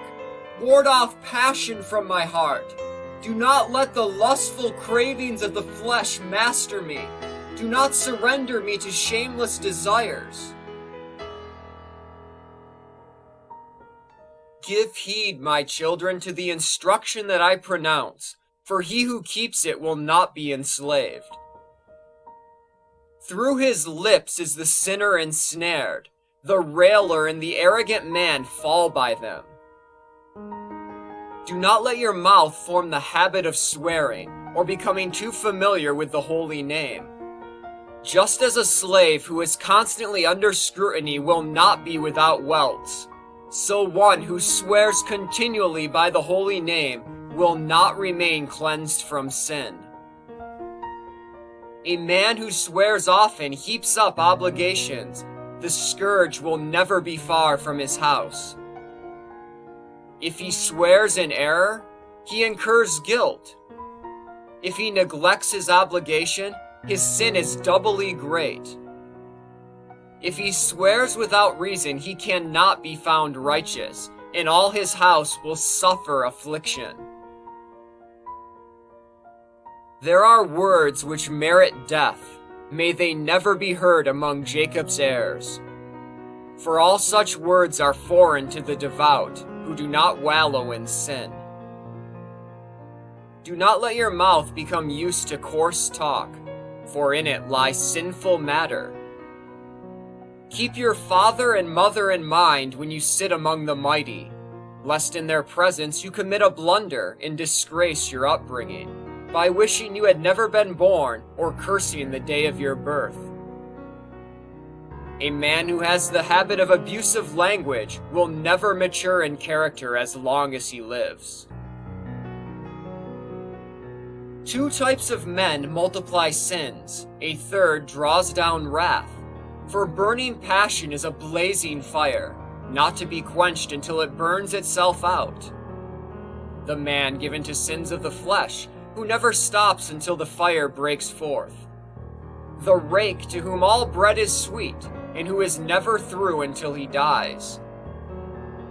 And the man who dishonors his marriage bed, and says to himself, "Who can see me? Darkness surrounds me, walls hide me, no one sees me. Why should I fear to sin?" He is not mindful of the Most High, fearing only the eyes of men.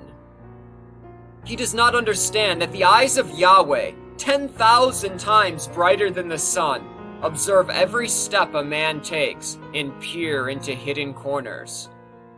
The one who knows all things before they exist still knows them after they are made. Such a man will be punished in the streets of the city. When he least expects it, he will be apprehended. So also the woman who leaves her husband and offers as heir her son by a stranger. First, she has disobeyed the law of the Most High. Secondly, she has wronged her husband. Thirdly, in her wanton adultery, she has borne children by another man. Such a woman will be dragged before the assembly, and her punishment will extend to her children.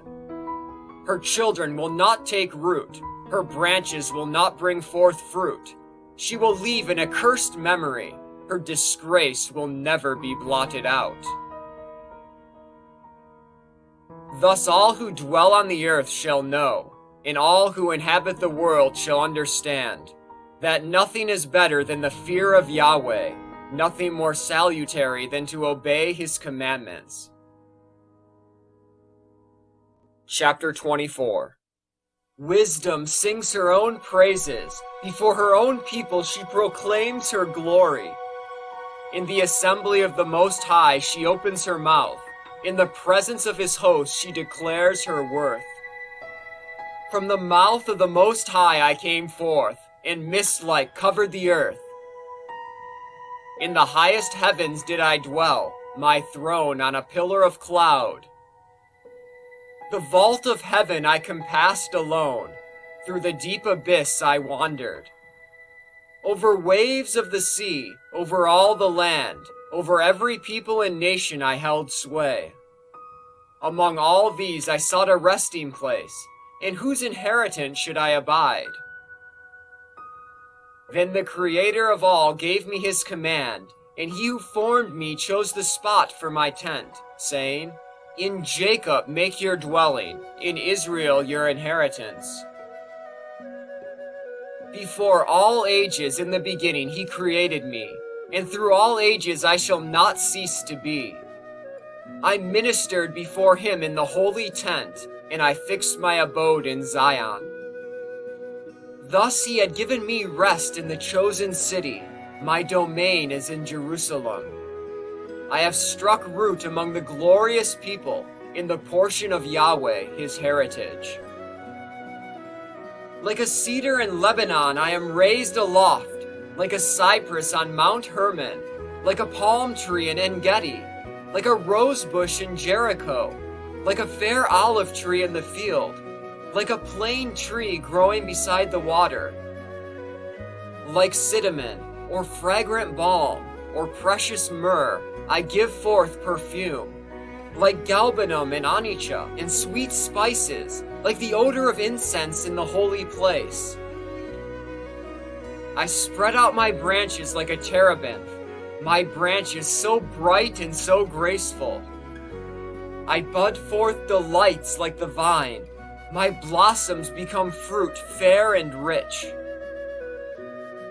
Come to me, all you who yearn for me, and be filled with my fruits. You will remember me as sweeter than honey, better to have than honeycomb. He who eats of me will hunger still. He who drinks of me will thirst for more. He who obeys me will not be put to shame. He who serves me will never fail. All this is true of the book of the Most High's covenant, the law which Moses commanded us as an inheritance for the community of Jacob.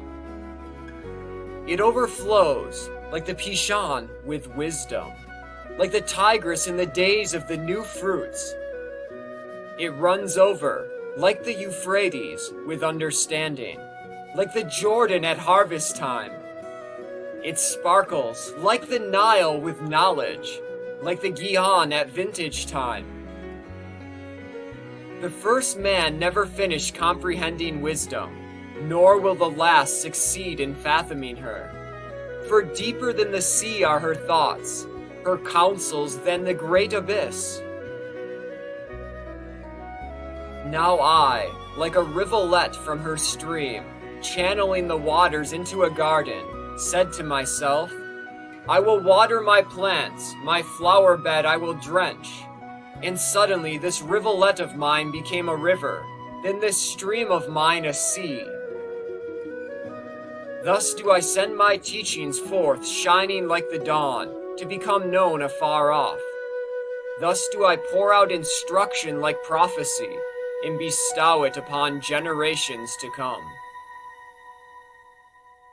Chapter 25.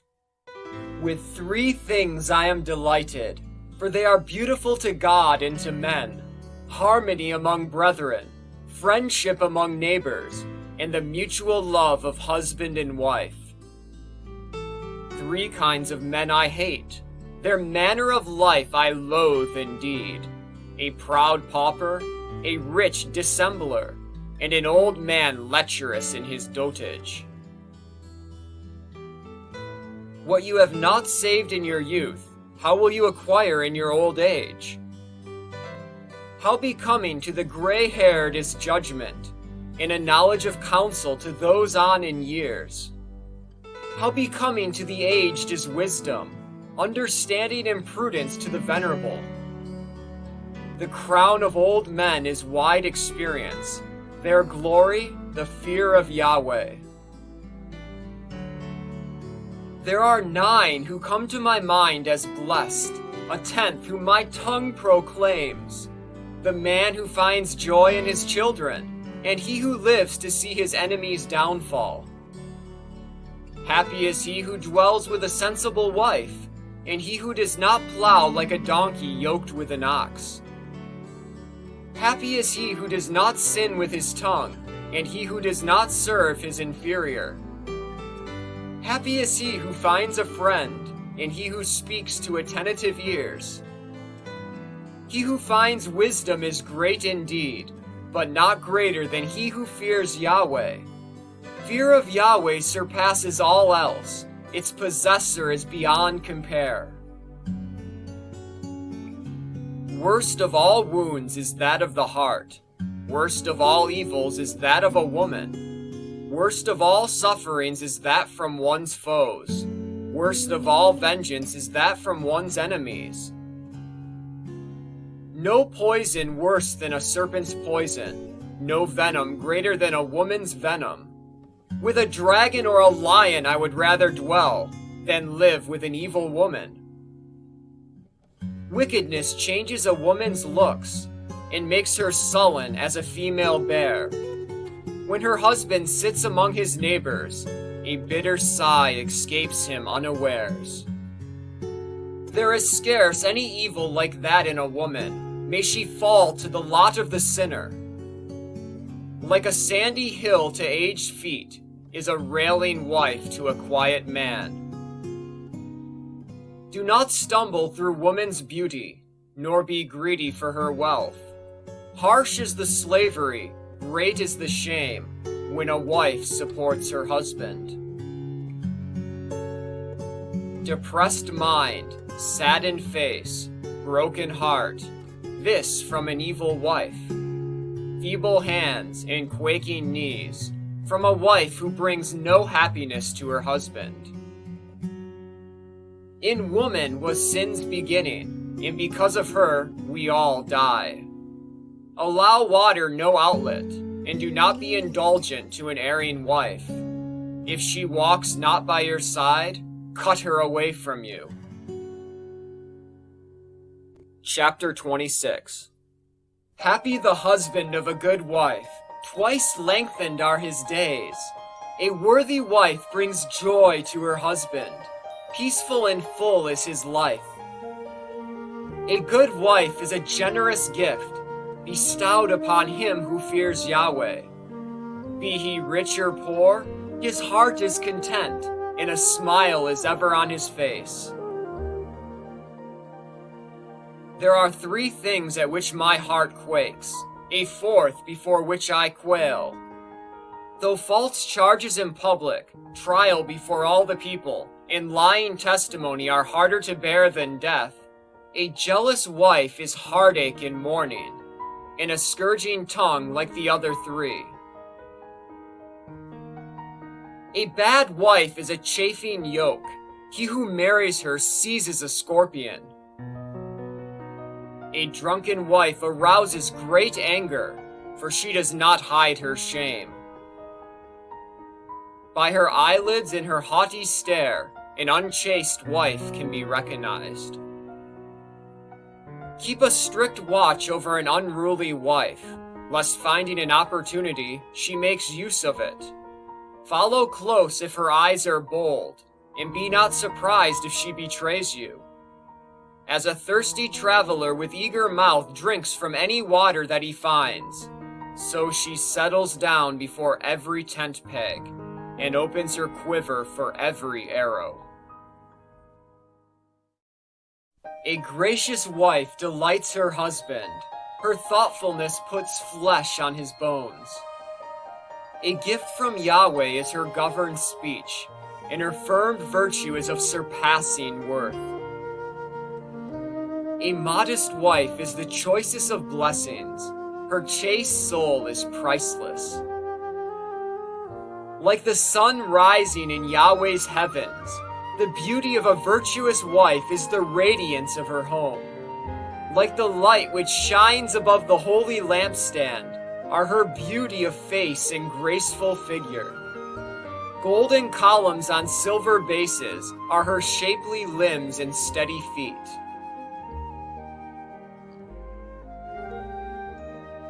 The following segment is not present in all ancient manuscripts and thus is of uncertain authenticity. My son, keep intact the prime of your life by not surrendering your strength to strangers. Single out from the land a fertile field, and there with confidence sow the seed of your increase. So shall you have your offspring around you, and they shall grow up in confidence. A prostitute is thought of as spittle, and a married woman is a tower of death to those who embrace her. An impious woman will be given as a portion to the lawless man, but a devout wife will be given to the man who fears the Lord. A shameless hussy wears out reproach, but an exemplary daughter will be modest even before her husband. The unruly wife will be thought of as a bitch, but the one with a sense of shame fears the Lord. The woman who respects her husband will be seen as wise by everyone, but the one who proudly scorns her spouse will be known as impious by all. Happy is the man of a good wife. Each year of his life counts for 2. But a loudmouth scolding wife is a battle trumpet signaling attack, and any man who answers that challenge will spend his life amid the turbulence of war. This concludes the segment of uncertain authenticity.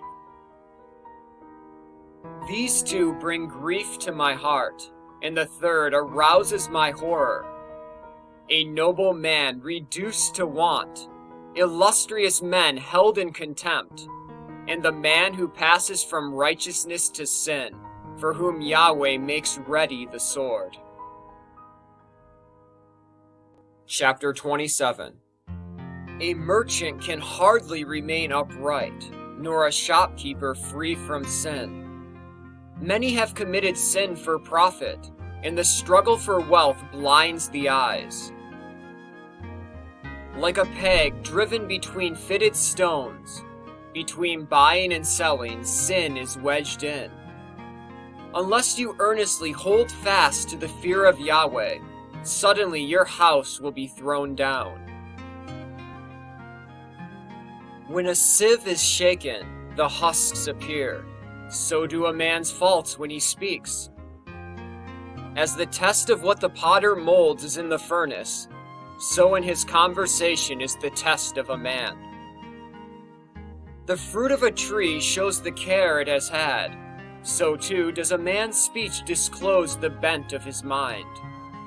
Praise no man before he speaks, for it is then that men are tested. If you strive after righteousness, you will attain it, and put it on like a splendid robe. Birds nest with their own kind, and fidelity comes to those who live by it. As a lion crouches in wait for prey, so do sins for evildoers.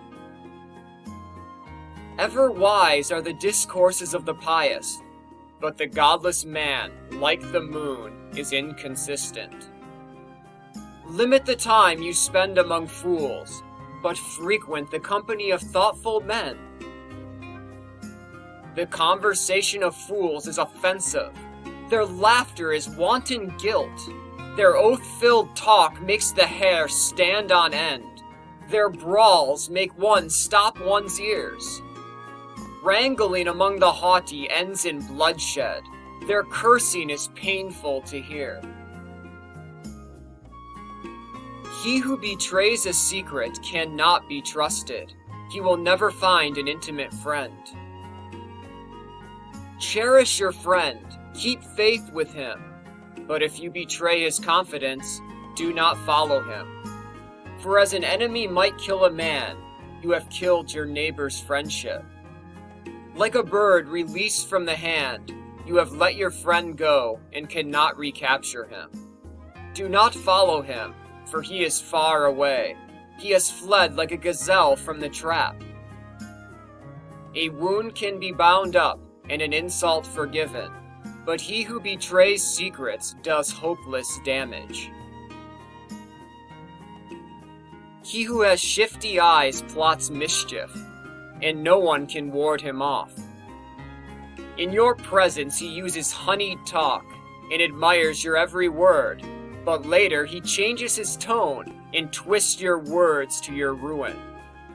There is nothing that I hate so much, and Yahweh hates him as well.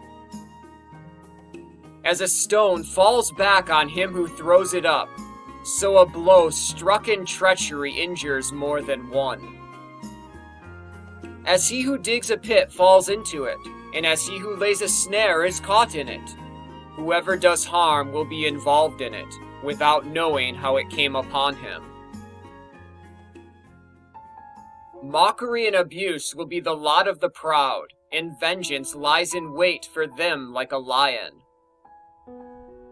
The trap seizes those who rejoice in pitfalls, and pain will consume them before they die. Wrath and anger are hateful things, yet the sinner hugs them tight. The vengeful will suffer Yahweh's vengeance, for he keeps a strict account of their sins. Chapter 28. Forgive your neighbor's injustice. Then when you pray, your own sins will be forgiven. Should a man nourish anger against his fellows and expect healing from Yahweh? Should a man refuse mercy to his fellows, yet seek pardon for his own sins? If he who is but flesh cherishes wrath, who will forgive his sins? Remember your last days, set enmity aside. Remember death and decay, and cease from sin. Think of the commandments. Do not hate your neighbor, of the Most High's covenant, and overlook faults. Avoid strife, and your sins will be fewer. For a quarrelsome man kindles disputes, commits the sin of disrupting friendship, and sows discourse among those at peace. The more wood, the greater the fire. The more underlying it, the more strife will increase.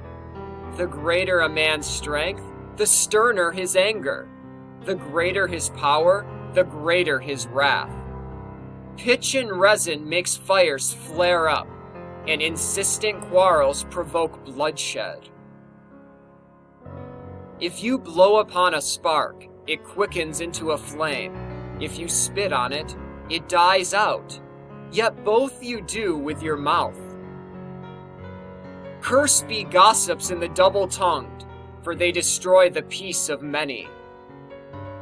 A meddlesome tongue subverts many, and makes them refugees among the peoples. It destroys walled cities and overthrows powerful dynasties. A meddlesome tongue can drive virtuous women from their homes and rob them of the fruit of their toil. Whoever heeds it has no rest, nor can he dwell in peace. A blow from a whip raises a welt, but a blow from the tongue smashes bones. Many have fallen by the edge of the sword, but not as many as by the tongue. Happy is he who is sheltered from it, and has not endured its wrath, who has not borne its yoke, nor been fettered with its chain. For its yoke is a yoke of iron, and its chains are chains of bronze. Dire is the death it inflicts, besides which even the netherworld is a gain. It will not take hold among the pious, nor scorch them in its flame. But those who forsake Yahweh will fall victims to it, as it burns among them unquenchably. It will hurl itself against them like a lion, like a panther it will tear them to pieces. As you hedge round your vineyard with thorns, set barred doors over your mouth. As you seal up your silver and gold, so balance and weigh your words. Take care not to slip by your tongue and fall victim to your foe waiting in ambush. Chapter 29. He who lends to his neighbor does a kindness, and he who holds out a helping hand fulfills the precepts. Lend to your neighbor in the hour of his need, and pay back your neighbor when a loan falls due. Keep your promise, be honest with him, and you will always come by what you need. Many a man who asks for a loan adds to the burdens of those who help him. When he borrows, he kisses the lender's hand and speaks with respect of his creditor's wealth. But when payment is due, he disappoints him and says he is helpless to meet the claim. If the lender is able to recover barely half, he considers this an achievement. If not, he is cheated of his wealth and acquires an enemy at no extra charge. With curses and insults, the borrower pays him back with abuse instead of honor. Many refuse to lend, not out of meanness, but from fear of being cheated. To a poor man, however, be generous. Do not keep him in waiting for your alms. Because of the precept, help the needy, and in their want do not send them away empty-handed. Spend your money for your brother and friend. Do not hide it under a stone to perish. Dispose of your treasure as the Most High commands, for that will profit you more than gold. Store up almsgiving in your treasure house, and it will save you from every evil. Better than a stout shield and a sturdy spear, it will fight for you against the foe. A good man goes surety for his neighbor, and only the shameless would play him false. Do not forget the kindness of your backer, for he offers his very life for you. The wicked turn a pledge on their behalf into misfortune, and the ingrate abandons his protector. Going surety has ruined many prosperous men, and tossed them about like waves of the sea, has exiled men of prominence, and sent them wandering through foreign lands. The sinner through surety comes to grief, and he who undertakes too much falls into lawsuits. Go surety for your neighbor according to your means, but take care lest you fall thereby. Life's prime needs are water, bread, and clothing, a house too for decent privacy. Better a poor man's fare under the shadow of one's own roof than sumptuous banquets among strangers. Be it little or much, be content with what you have, and you will hear no reproach from your family. A miserable life it is to go from house to house, for as a guest you dare not open your mouth. The visitor has no thanks for filling the cups. Besides, you will hear these bitter words, "Come here, stranger, set the table. Give me to eat the food you have. Away, stranger, for one more worthy. For my brother's visit I need the room." Painful things to a sensitive man are abuse at home and insults from his creditors. Chapter 30. He who loves his son chastises him often, that he may be his joy when he grows up. He who disciplines his son will benefit from him, and boast of him among his intimates. He who educates his son makes his enemy jealous, and shows his delight in him among his friends. At the father's death he will not seem dead, since he leaves after him one like himself, whom he looks upon through life with joy, and even in death without regret. The avenger he leaves against his foes, and the one to repay his friends with kindness. He who spoils his son will have wounds to bandage, and will quake inwardly at every outcry. A colt untamed turns out stubborn. A son left to himself grows up unruly. Pamper your child, and he will be a terror for you. Indulge him, and he will bring you grief. Do not share in his frivolity, lest you share in his sorrow, when finally your teeth are clenched in remorse. Do not give him his own way in his youth, and do not close your eyes to his follies. Bend him to the yoke when he is young, thrash his sides while he is still small, lest he become stubborn, disobey you, and leave you disconsolate. Discipline your son, make heavy his yoke, lest his folly humiliate you. Better a poor man strong and robust, than a rich man with wasted frame. More precious than gold is health and well-being, contentment of spirit than coral. No treasure greater than a healthy body, no happiness than a joyful heart.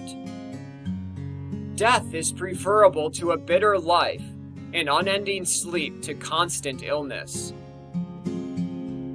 Dainties set before the one who cannot eat are like the offerings placed before a tomb. What good is an offering to an idol that can neither taste nor smell?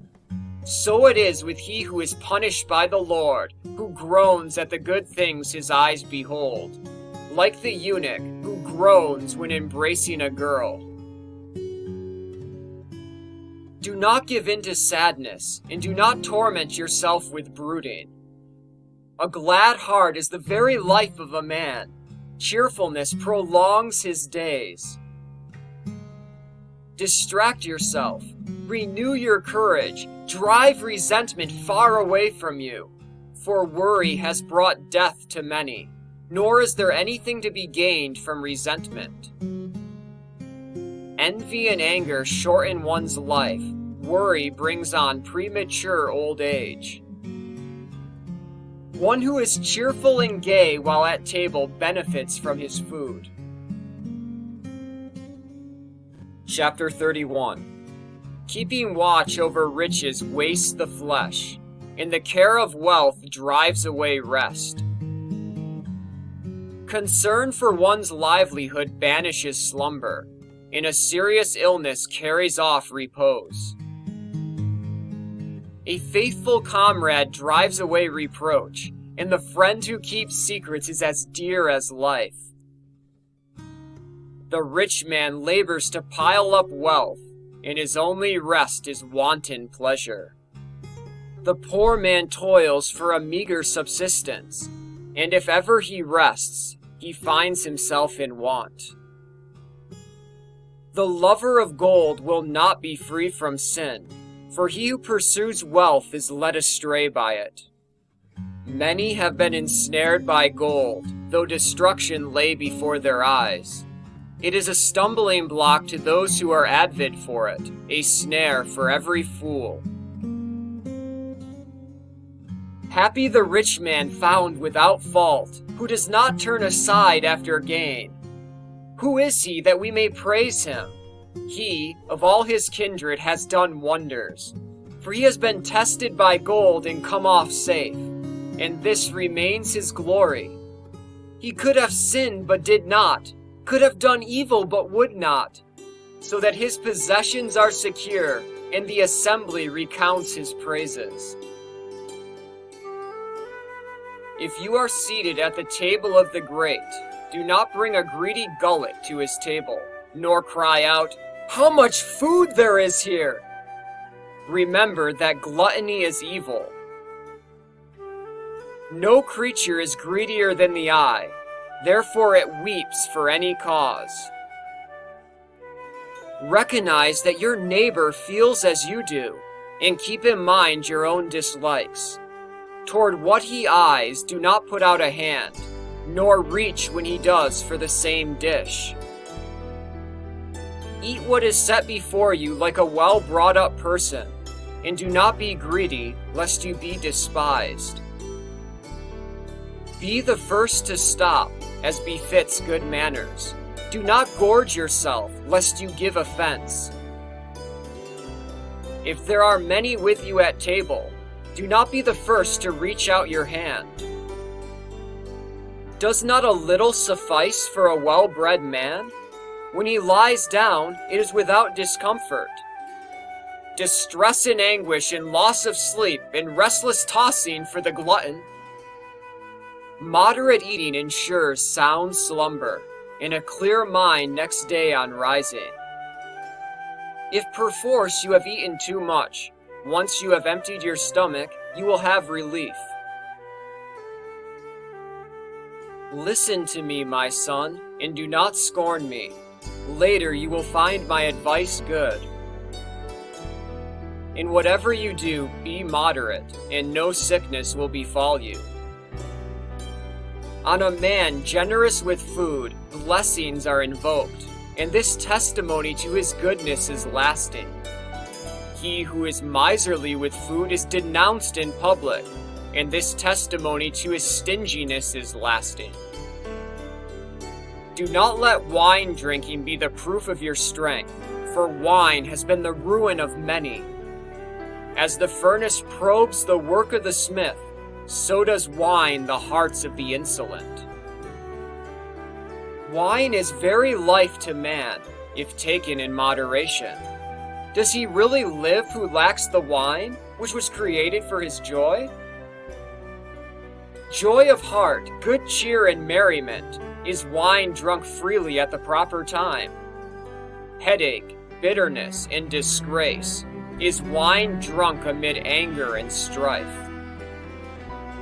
More and more wine is a snare for the fool.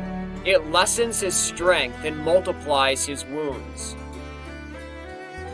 Do not rebuke your neighbor when wine is served, nor put him to shame when he is merry.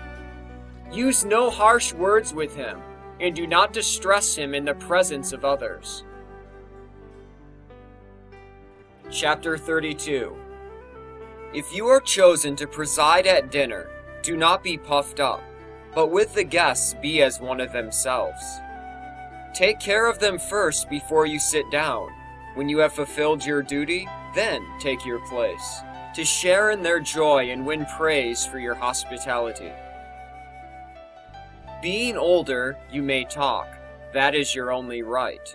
But temper your wisdom, not to disturb the singing. When wine is present, do not pour out discourse, and do not flaunt your wisdom at the wrong time.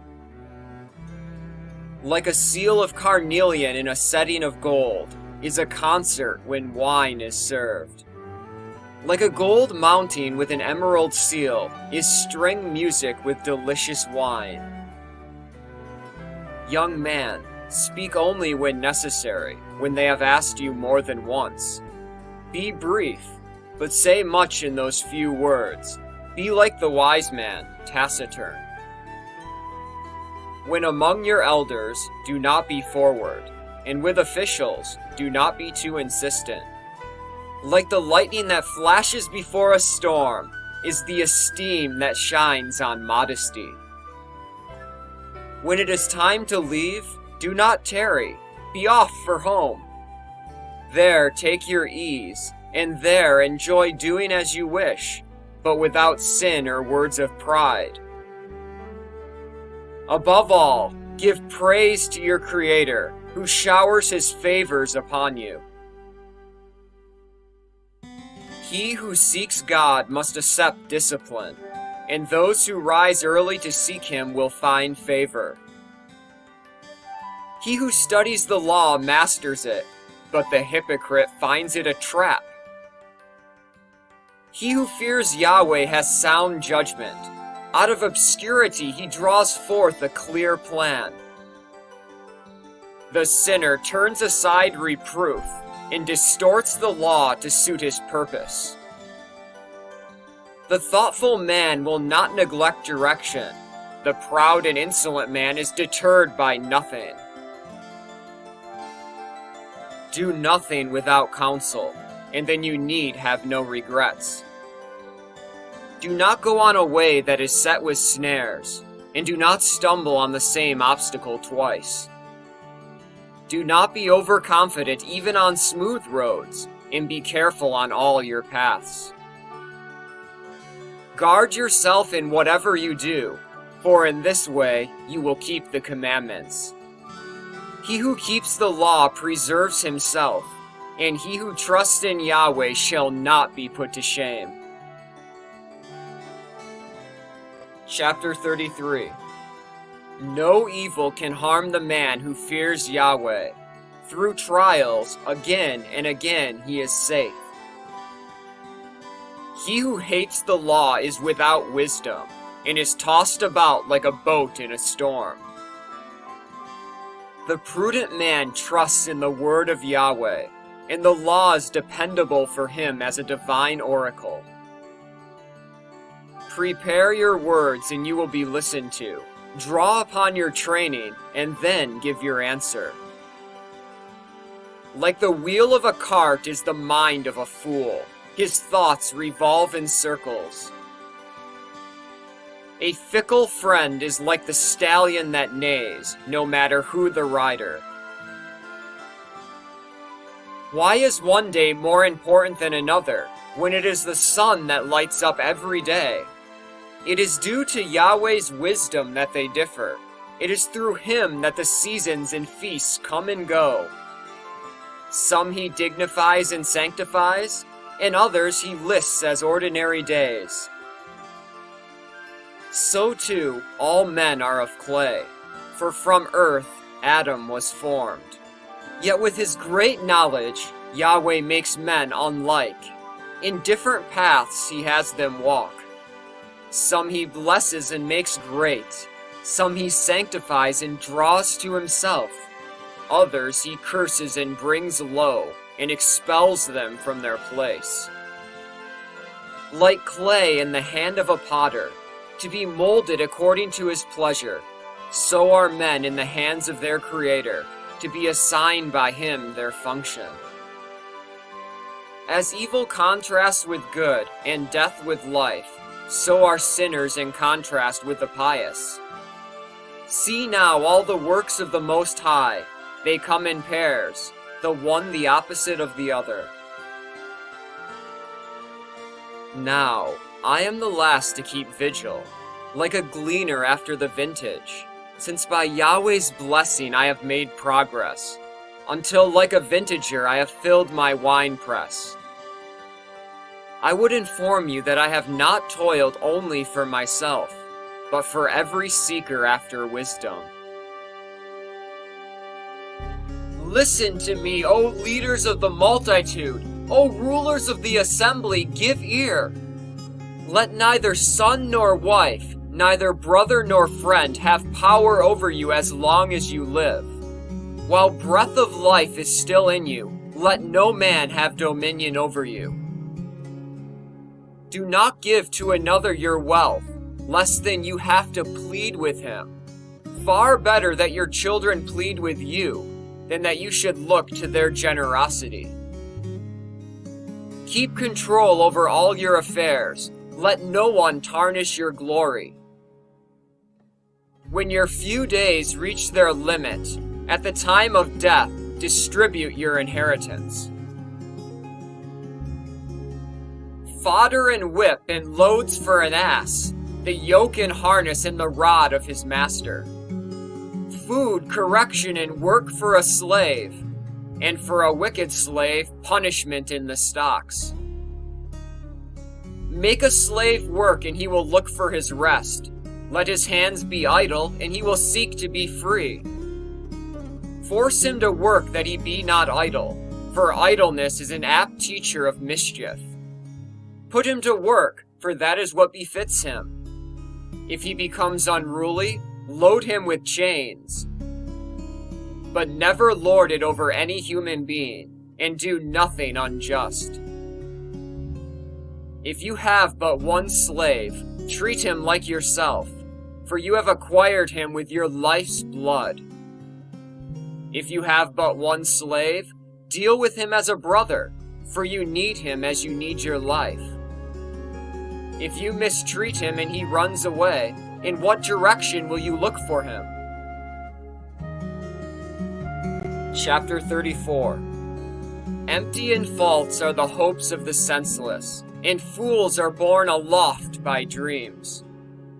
Like a man who grasps for shadows or chases the wind is the one who puts trust in dreams. What is seen in dreams is to reality what the reflection of a face is to the face itself. Can the unclean produce the clean? Can the liar ever speak the truth? Divination, omens, and dreams are all unreal. What you already expect, the mind depicts. Unless it be a vision specially sent by the Most High, do not fix your heart on it. For dreams have led many astray, and those who believed in them have perished. The law is fulfilled without fail. Imperfect wisdom is found in the mouth of the faithful man. An educated man gains wide knowledge. A man of experience speaks sense. One never put to the proof knows little, whereas with travel, a man adds to his resourcefulness. I have seen much in my travels, learned more than I could ever say. Often I was in danger of death, but by these attainments I was saved. Lively is the courage of those who fear Yahweh, for they put their hope in their Savior. He who fears Yahweh is never alarmed, never afraid, for Yahweh is his hope. Happy the soul that fears Yahweh! In whom does he trust, and who is his support? The eyes of Yahweh are upon those who love him. He is their mighty shield and strong support, a shelter from the heat, a shade from the noonday sun, a guard against stumbling, a help against falling. He buoys up the spirits, brings a sparkle to the eyes, gives health and life and blessing. If one sacrifices ill-gotten goods, the offering is tainted. The presents from the lawless are not acceptable. The Most High does not approve the gifts of the godless, nor for their many sacrifices does he forgive their sins. Like the man who slays a son in his father's presence is he who offers sacrifices from the possessions of the poor. The bread of charity is life itself for the needy. He who withholds it is a man of blood. He slays his neighbor who deprives him of his living. He sheds blood who denies the laborer his wages. If one man builds up and another tears down, what do they gain but trouble? If one man prays and another curses, whose voice will Yahweh hear? If a man again touches a corpse after he has bathed, what did he gain by the purification?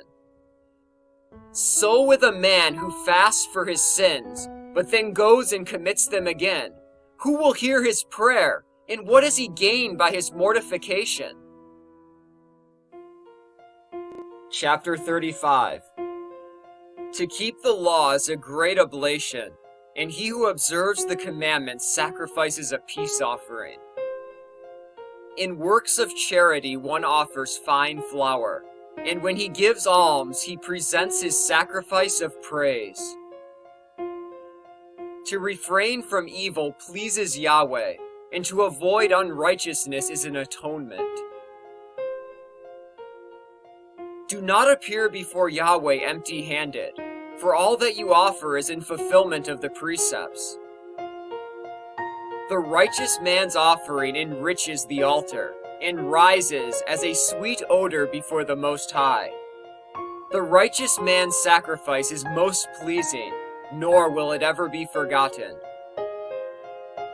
In generous spirit, pay homage to Yahweh. Do not be sparing of free will gifts. With each contribution, show a cheerful countenance, and pay your tithes in a spirit of joy. Give to the Most High as he has given to you, generously, according to your means. For God is one who always repays, and he will give back to you sevenfold. But offer no bribes, these he does not accept. Do not trust in sacrifice of the fruits of extortion, for he is a God of justice who knows no favorites. Though not unduly partial towards the weak, yet he hears the cry of the oppressed.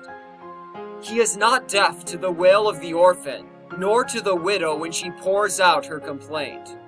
Do not the tears that stream down her cheek cry out against him who causes them to fall? He who serves God willingly is heard. His petition reaches the heavens. The prayer of the lowly pierces the clouds. It does not rest till it reaches its goal, nor will it withdraw till the Most High responds, judges justly, and affirms the right. The Lord indeed will not delay, and like a warrior will not be still, till he breaks the backs of the merciless and wreaks vengeance upon the proud, till he destroys the haughty root and branch, and smashes the scepter of the wicked, till he requites mankind according to its deeds, and repays men according to their thoughts, till he defends the cause of his people, and gladdens them by his mercy. Welcome is his mercy in a time of distress, as rain clouds in a time of drought. Chapter 36. Come to our aid, O sovereign God of the universe, and put all the nations in dread of you. Raise your hand against the heathen, that they may realize your power. As you have used us to show them your holiness, so now use them to show us your glory. Thus they will know, as we know, that there is no God but you. Give new signs and work new wonders. Show forth the splendor of your right hand and arm. Rouse your anger, pour out your wrath, humble the enemy, scatter the foe. Hasten the day, and remember the appointed time, when your mighty deeds are to be proclaimed. Let raging fire consume the fugitive, and your people's oppressors meet destruction. Crush the heads of the hostile rulers who say, "There is no one besides me." Gather all the tribes of Jacob, that they may inherit the land as of old. Show mercy to the people called by your name, Israel, whom you have named your firstborn. Take pity on your holy city, Jerusalem, your dwelling place. Fill Zion with your majesty, your temple with your glory. Give evidence of your deeds of old. Fulfill the prophecies spoken in your name. Reward those who have hoped in you, and let your prophets be proved true. Hear the prayer of your servants according to your good will towards your people. Thus it will be known to the very ends of the earth that you are the God of the ages. The throat can swallow any food, yet some foods are more agreeable than others. As the palate tests meat by its savor, So does a keen mind insincere words. A deceitful character causes grief, but an experienced man can turn the tables on him. Though any man may be accepted as a husband, yet one girl will be more suitable than another. A woman's beauty makes her husband's face light up, for it surpasses all else that charms the eye. And if, in addition, her speech is soothing, his lot is beyond that of mortal men. He who acquires a wife gets his best possession, a helpmate, and a pillar of support. A vineyard with no hedge will be overrun. A man with no wife becomes a homeless wanderer. Who will trust an armed band that shifts from city to city, or a man who has no nest but lodges where night overtakes him? Chapter 37. Every friend declares his friendship, but there are friends who are friends in name only. Is it not sorrow unto death when your bosom companion becomes your enemy? Alas, my companion, why were you created to blanket the earth with deceit? A false friend will share your joys, but in a time of trouble he stands afar off. A true friend will fight for you against the foe. Against your enemies, he will be your shield bearer. Do not forget your comrade during the battle, and do not neglect him when you distribute your spoils. Every counselor points out a way, but some counsel ways of their own. Be on the alert when one proffers advice. Find out first of all what he wants. For he may be thinking of himself alone. Why should the profit fall to him? He may tell you how good your way will be, and then stand by to watch your misfortune. Seek no advice from one who regards you with hostility. From those who envy you, keep your intentions hidden. Do not speak to a woman about her rival, nor to a coward about war, to a merchant about business, to a buyer about value, to a miser about generosity, to a cruel man about mercy, to a lazy man about work, to a seasonal laborer about the harvest, to an idle slave about a great task. Pay no attention to any advice they give. Instead, associate with a religious man, who you are sure keeps the commandments, who is like-minded with yourself, and will feel for you if you fall. Then too, heed your own heart's counsel, for what have you that you can depend on more? A man's conscience can tell him his situation better than 7 watchmen in a lofty tower. Most important of all, pray to God to set your feet in the path of truth. A word is the source of every deed, a thought of every act. The root of all conduct is the mind. 4 branches it shoots forth, good and evil, life and death. Their absolute mistress is the tongue. A man may be wise and benefit many, yet be of no use to himself. Though a man be wise, if his words are rejected, he will be deprived of all enjoyment. For the Lord has withheld the gift of grace, since he is lacking in all wisdom. When a man is wise to his own advantage, the fruits of his knowledge will be praiseworthy. When a man is wise to his people's advantage, the fruits of his knowledge are enduring. Limited are the days of one man's life, but the life of Israel is days without number. One wise for himself has full enjoyment, and all who see him praise him. One wise for his people wins a heritage of honor, and his name endures forever. My son, while you are well, govern your appetite, so that you allow it not what is bad for you. For not every food is good for everyone, nor is everything suited to every taste. Do not be drawn after every enjoyment, neither become a glutton for choice foods. For sickness comes with overeating, and gluttony brings on biliousness. Through lack of self-control, many have died, but the abstemious man prolongs his life. Chapter 38. Hold the physician in honor, for he is essential to you, and God it was who established his profession. From God the physician has his wisdom, and the king provides for his sustenance. His knowledge makes the doctor distinguished, and lets him stand before princes. The Lord makes the earth yield healing herbs, which the prudent man should not neglect. Was not the water sweetened by a twig, that men might learn his power? He endows men with knowledge to glory in his mighty works, through which the physician eases pain, and the druggist prepares his medicines. Thus his creative work continues without cease, in its efficacy on the surface of the earth. My son, when you are ill, do not delay, but pray to God who will heal you.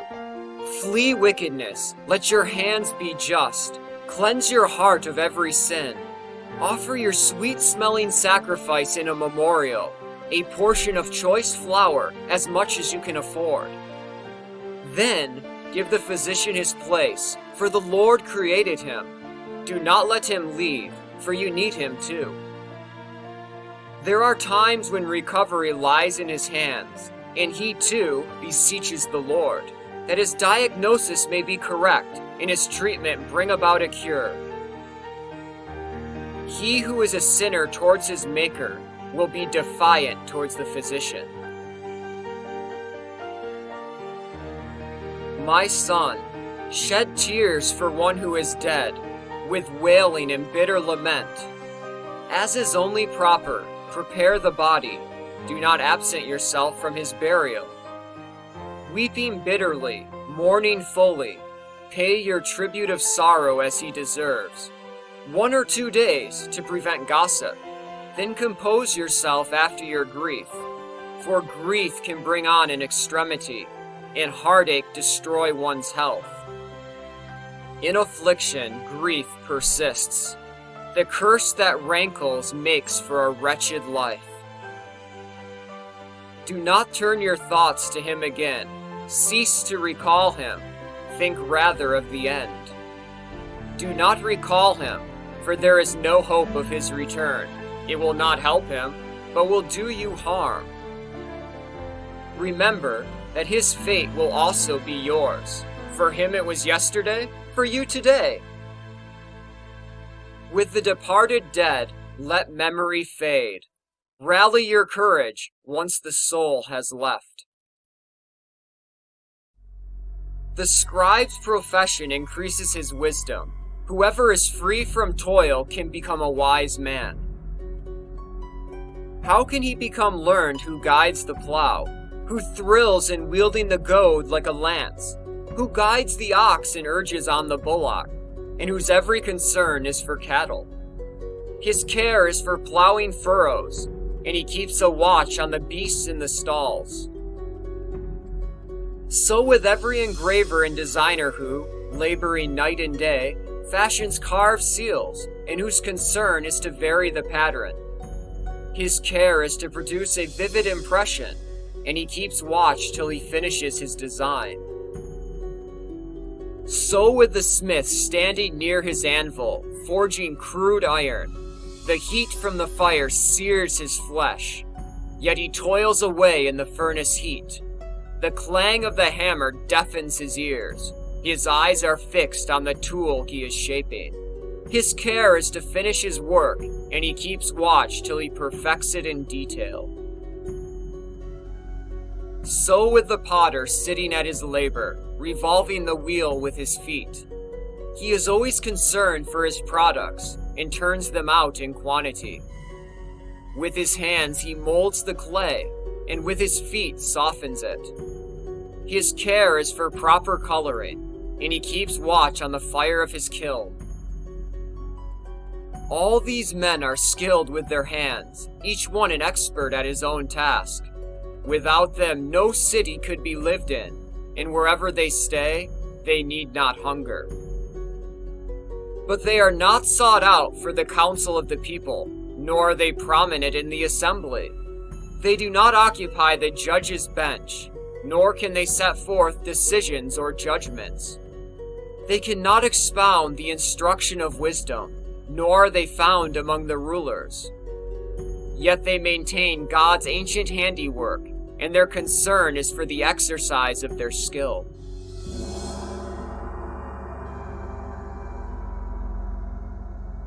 Chapter 39. How different the man who devotes himself to the study of the law of the Most High.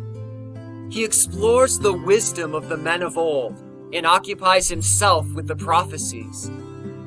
He treasures the discourses of famous men and goes to the heart of involved sayings. He studies obscure parables and is busied with the hidden meanings of the sages. He is in attendance on the great and has entrance to the ruler. He travels among the peoples of foreign lands to learn what is good and evil among men.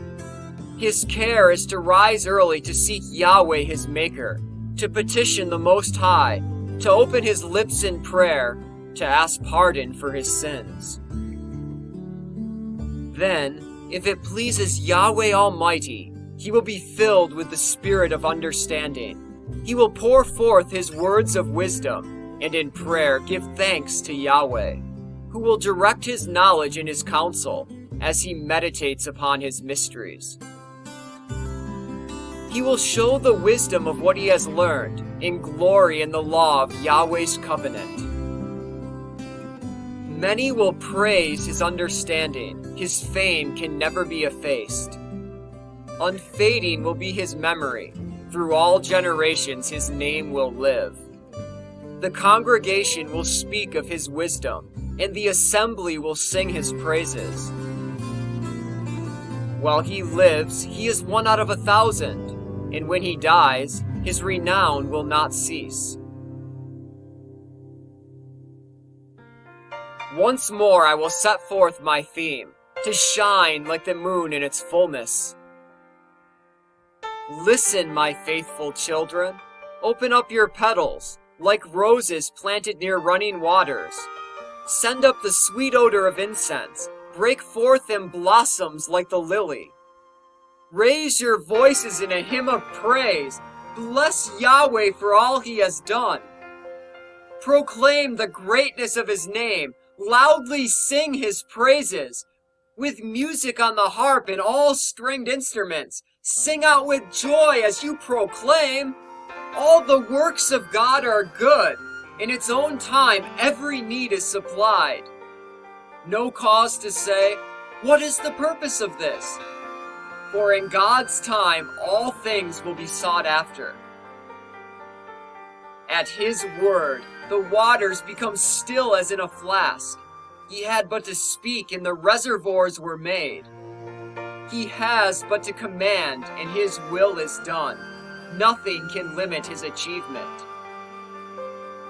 The works of all men are present to him. Not a thing escapes his eye. His gaze spans all the ages. Is there any counting what he achieves? To him there is nothing small or insignificant, and nothing resists or surprises him. No cause then to say, what is the purpose of this? Everything is chosen to satisfy a need.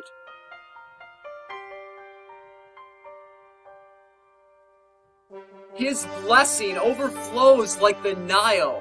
Like the Euphrates, it enriches the surface of the earth.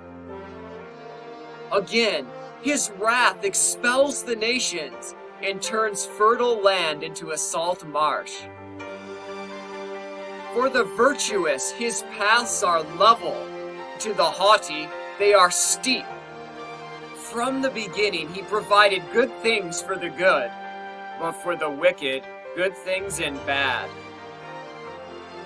Chief of all needs for human life are water and fire, iron and salt, the heart of wheat, milk and honey, the blood of the grape, and oil and cloth. For the good, all these are good, but for the wicked, they turn out evil. There are storm winds created to punish, which in their fury can dislodge mountains.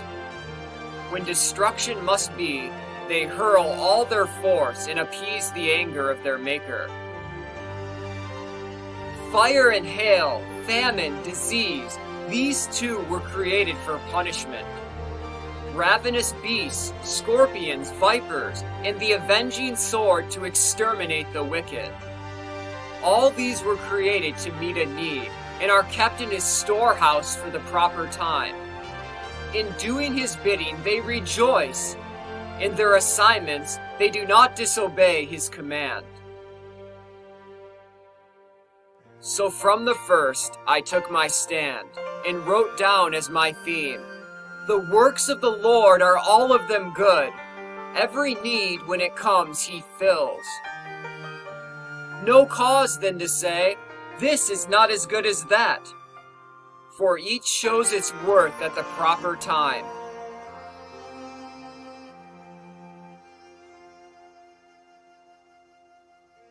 So now with full joy of heart proclaim and bless the name of the Holy One. Chapter 40. Hard work was created for everyone, and a heavy yoke to the sons of Adam. From the day one leaves his mother's womb, to the day he returns to the mother of all the living, his thoughts, the fear in his heart, and his troubled forebodings until the day he dies. Whether he sits on a lofty throne, or grovels in dust and ashes, whether he bears a crown and head ornament, or is wrapped in the coarsest of cloaks, are of wrath and envy, trouble and dread, terror of death, fury and strife. Even when he lies on his bed to rest, his cares at night disturb his sleep.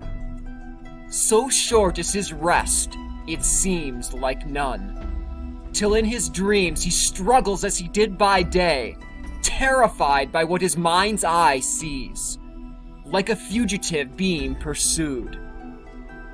As he reaches safety, he wakes up astonished that there was nothing to fear.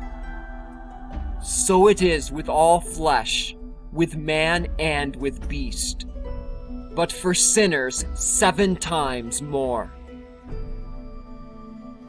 Plague and bloodshed, fiery heat and drought, plunder and ruin, famine and death. For the wicked these were created evil, and because of them destruction hastens. All that is of earth returns to earth, and what is from above returns above. All that comes from bribes or injustice will be wiped out, but loyalty remains for ages. Wealth out of wickedness is like a wadi and spate, like a mighty stream with lightning and thunder, which, in its rising, rolls along the stones, but suddenly, once and for all, comes to an end. The offshoot of violence will not flourish, for the root of the godless is on sheer rock. Or they are like reeds on the riverbank, withered before all other plants. But goodness will never be cut off, and righteousness endures forever.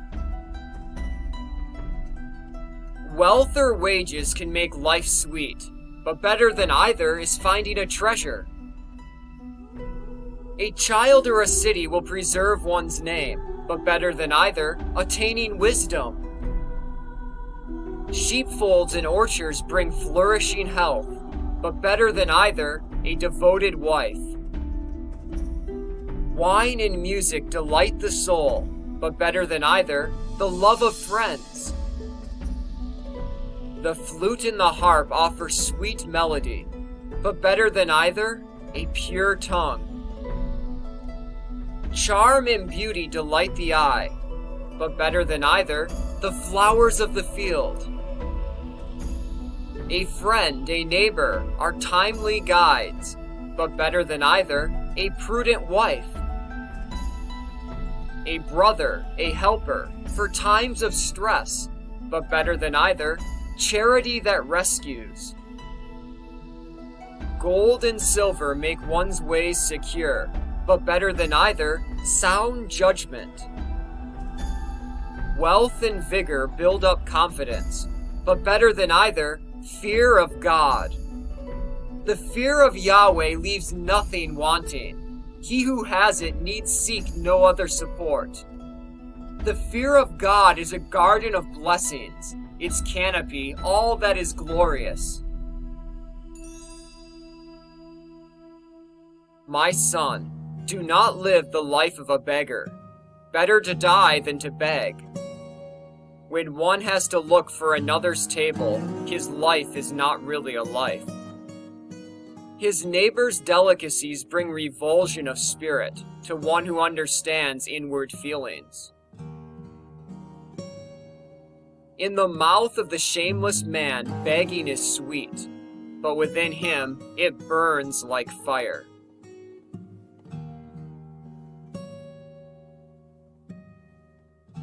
Chapter 41. O death, how bitter the thought of you, for the man living at peace in his home, for the man unruffled and always successful, who still can enjoy life's pleasures. O death, how welcome your sentence to the weak man who is failing in strength, the man who is tottering and always rebuffed, devoid of sight and with vanished hope. Do not fear death's decree for you. Remember, it embraces those before you and those after. This is the end for all flesh from God. Why then should you reject the will of the Most High? Whether one has lived 10 years, 100, or 1,000, in the netherworld, he has no claim on life. A reprobate line are the children of sinners, and witless offspring are in the homes of the wicked. Their dominion is lost to sinners' children, and reproach abides with their descendants. Children curse their wicked father, for they suffer disgrace through him. Woe to you, O sinful men, who forsake the law of the Most High!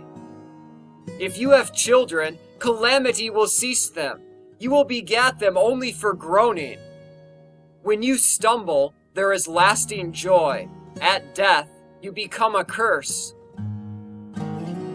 Whatever is of nothing returns to nothing. So too the godless from void to void. A man's body is a fleeting thing, but a virtuous name will never be blotted out. Have a care for your name, for it will stand by you better than precious treasures in the thousands. The boon of life is for limited days, but a good name for days without number. Hidden wisdom and unseen treasure, of what use is either? Better is the man who hides his folly than the man who hides his wisdom. My children, listen to instruction concerning shame, and be ashamed according to my judgment. For not every kind of shame becomes shamefulness, nor is every kind of reproach to be preferred. Be ashamed of sexual immorality before father and mother, and of falsehood before prince and ruler, of flattery before master and mistress, and of crime before the public assembly, of disloyalty before friend and companion, and of theft from the place where you settle. Be ashamed of breaking an oath or agreement, and of stretching out your elbow when you dine, of refusing to give when asked, and of turning away the face of your relative, of defrauding another of his appointed share, and of failing to return a greeting, of gazing upon a man's wife, and of entertaining thoughts about a prostitute, of trifling with your servant girl, and of violating her bed, of speaking words of reproach before friends, and of following up your gifts with insults, of repeating what you hear, and of betraying secrets. These are the things you should rightly avoid as shameful, and you will find favor in the sight of everyone. Chapter 42. But do not be ashamed of the following things, lest you sin through human partiality.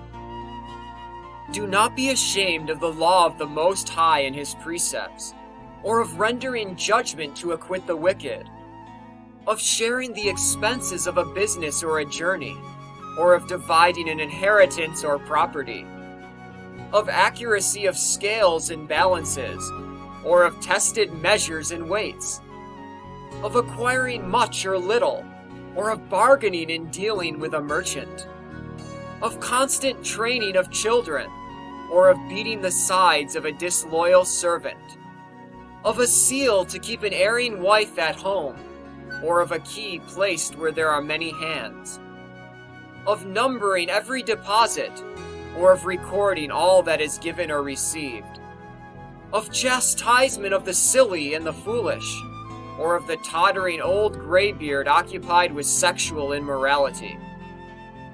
Thus you will be truly refined and recognized by all men as discreet. A daughter is a treasure that keeps her father wakeful, and worry over her drives away rest, lest she pass her prime unmarried, or when she is married, lest she be disliked, while unmarried, lest she be seduced, or as a wife, lest she prove unfaithful, lest she conceive in her father's home, or be sterile in that of her husband. My son, keep a close watch on your daughter, lest she make you the sport of your enemies, a byword in the city, a reproach among the people, an object of derision in public gatherings. See that there is no lattice in her room, no place that overlooks the approaches to the house. Do not let her parade her beauty before any man, or spend her time with married women. For just as moths come from garments, so a woman's wickedness comes from another woman. Better a man's harshness than a woman's indulgence, and a frightened daughter than any disgrace.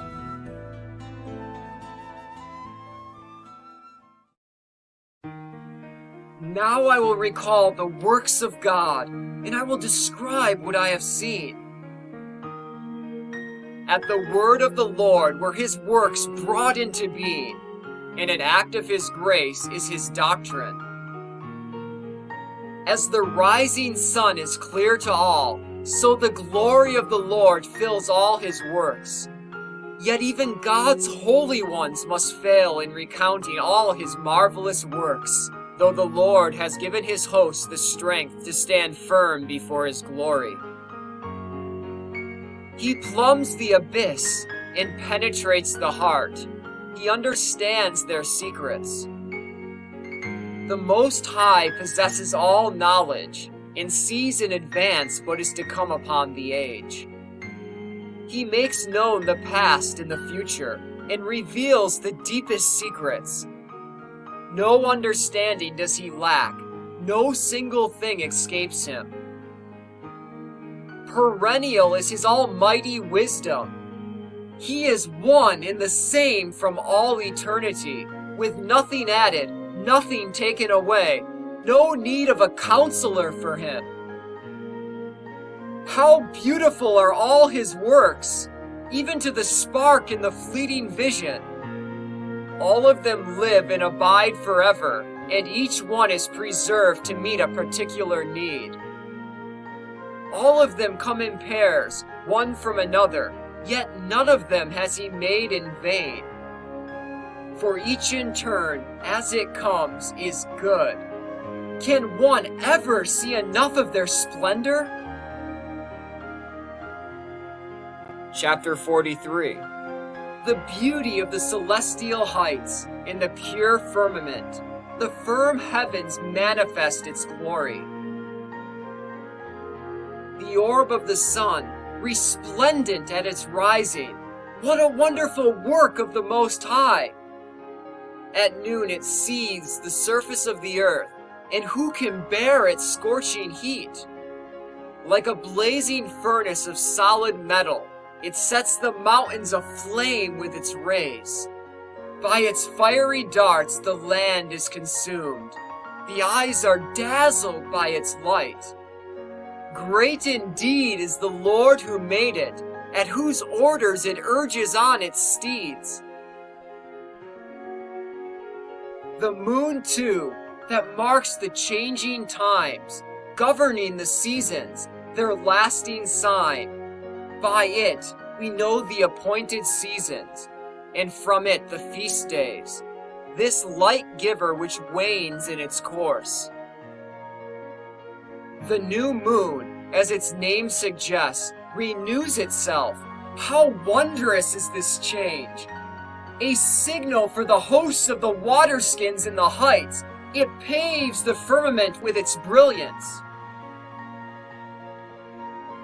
The beauty of the heavens are the glory of the stars, sparkling adornments in the heights of God. At the order of the Lord they keep their appointed place and never relax in their watch. Behold the rainbow, then bless its maker, for majestic indeed is its splendor. It spans the heavens with its glory, this bow bent by the mighty hand of God. His rebuke marks out the path for the lightning and speeds the arrows of his judgment to their goal. At it the storehouse is opened, and the clouds hurry forth like vultures. In his majesty he gives the clouds their power and breaks off the hailstones. The thunder of his voice makes the earth writhe. Before his might the mountains quake. A word from him drives on the south wind, the angry north wind, the hurricane and the storm. He sprinkles the snow like fluttering birds. It comes to settle like swarms of locusts. Its shining whiteness blinds the eyes. The mind is baffled by its steady fall. He scatters frost like salt. It shines like blossoms on the thorn bush. He sends the cold blasts of the northern wind that turn the ponds to lumps of ice. He freezes over every body of water and clothes each pool with a coat of mail.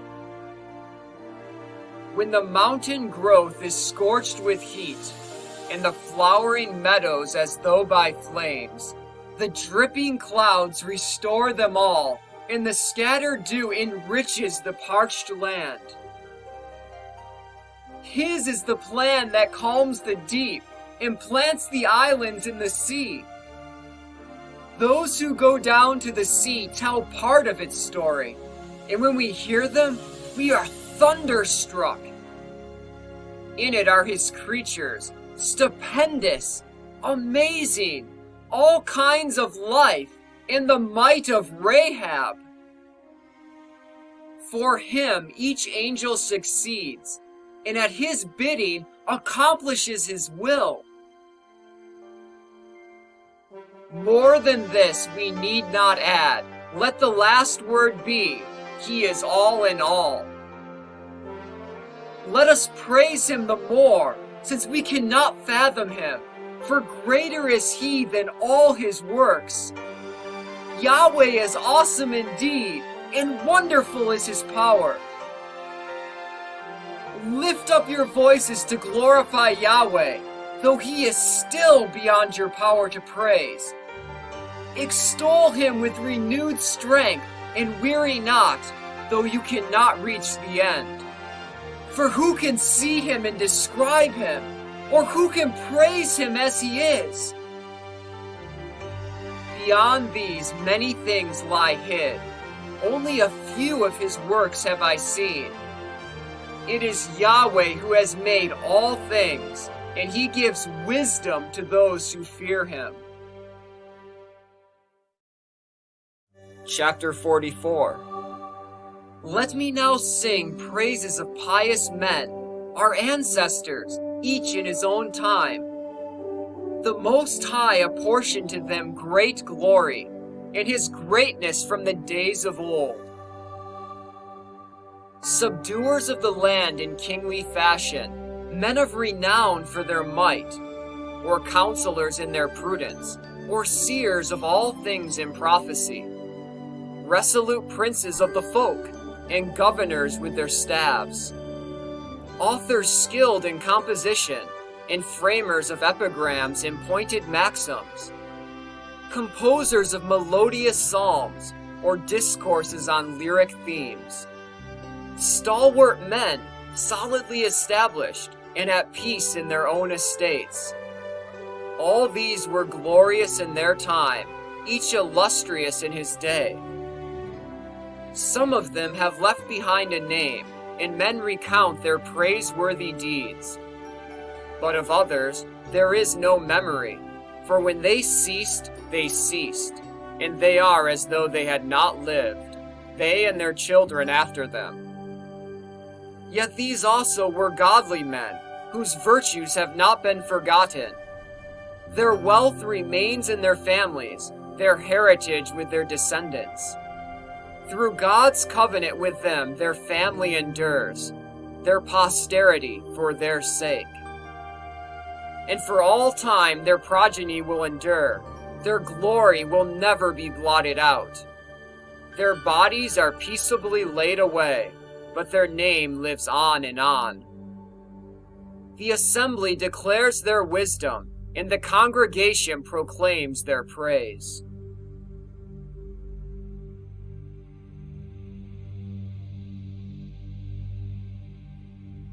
Enoch walked with Yahweh and was taken up, that succeeding generations might learn by his example.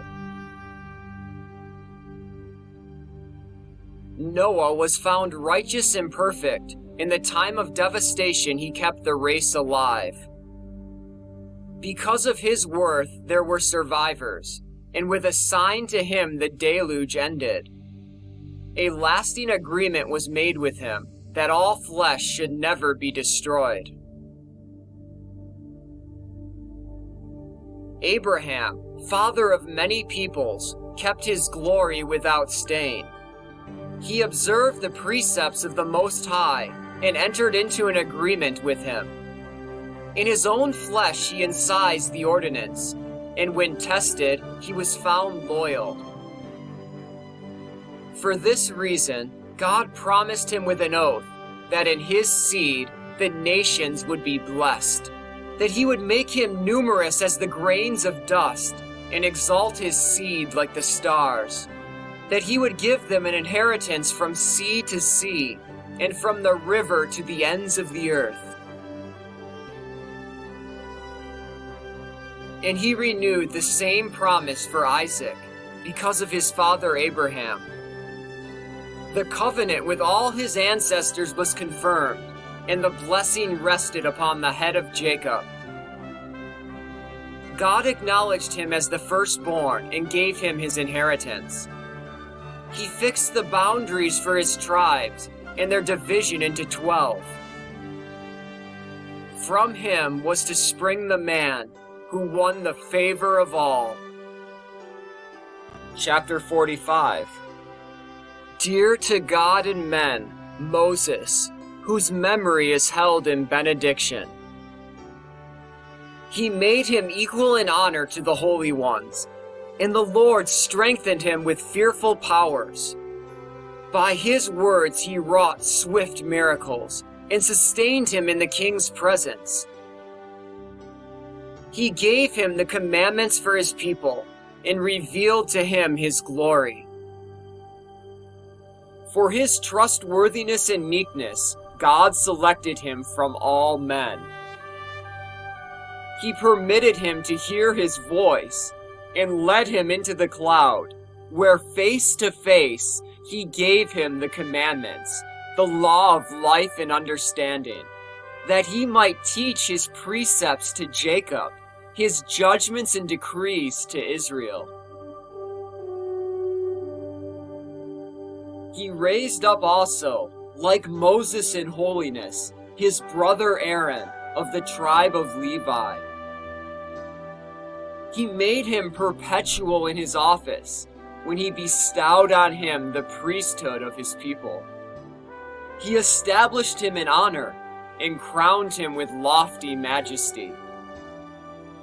He clothed him with splendid apparel and adorned him with the glorious vestments, breeches and tunic and robe, with pomegranates around the hem, and a rustle of bells round about, through whose pleasing sound at each step he would be heard within the sanctuary, and the children of his race would be remembered.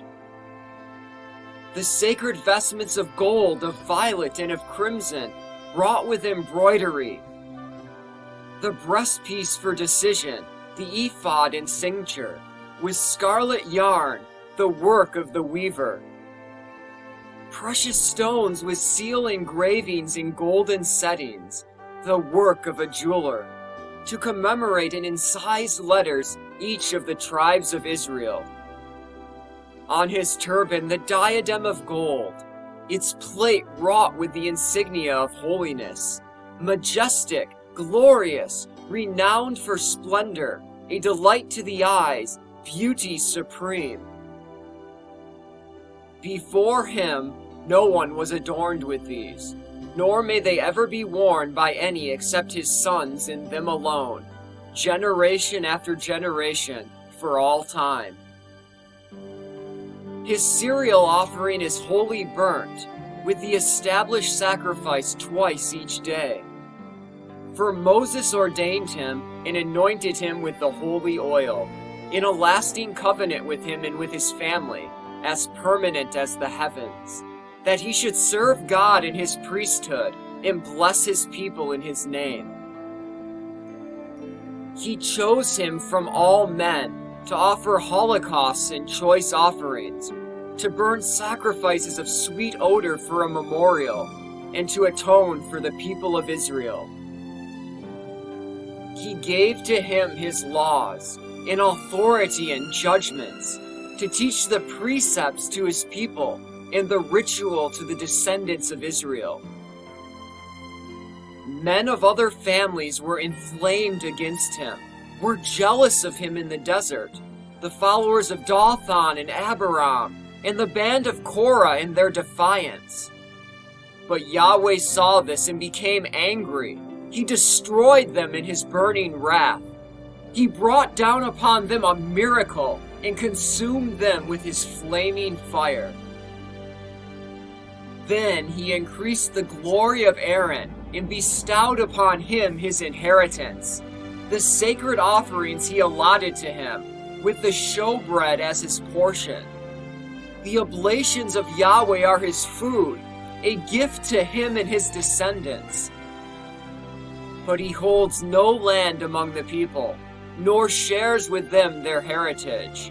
For Yahweh himself is his portion, his inheritance in the midst of Israel. Phinehas too, the son of Eliezer, was the courageous third of his line. When zealous for the God of all, he met the crisis of his people, and at the prompting of his noble heart, atoned for the children of Israel. Therefore on him again God conferred the right, in a covenant of friendship, to provide for the sanctuary, so that he and his descendants should possess the high priesthood forever. For even his covenant with David, the son of Jesse of the tribe of Judah, was an individual heritage through one son alone, but the heritage of Aaron is for all his descendants. And now bless Yahweh, who has crowned you with glory. May he grant you wisdom of heart to govern his people in righteousness, lest their welfare should ever be forgotten, or your authority throughout all time. Chapter 46.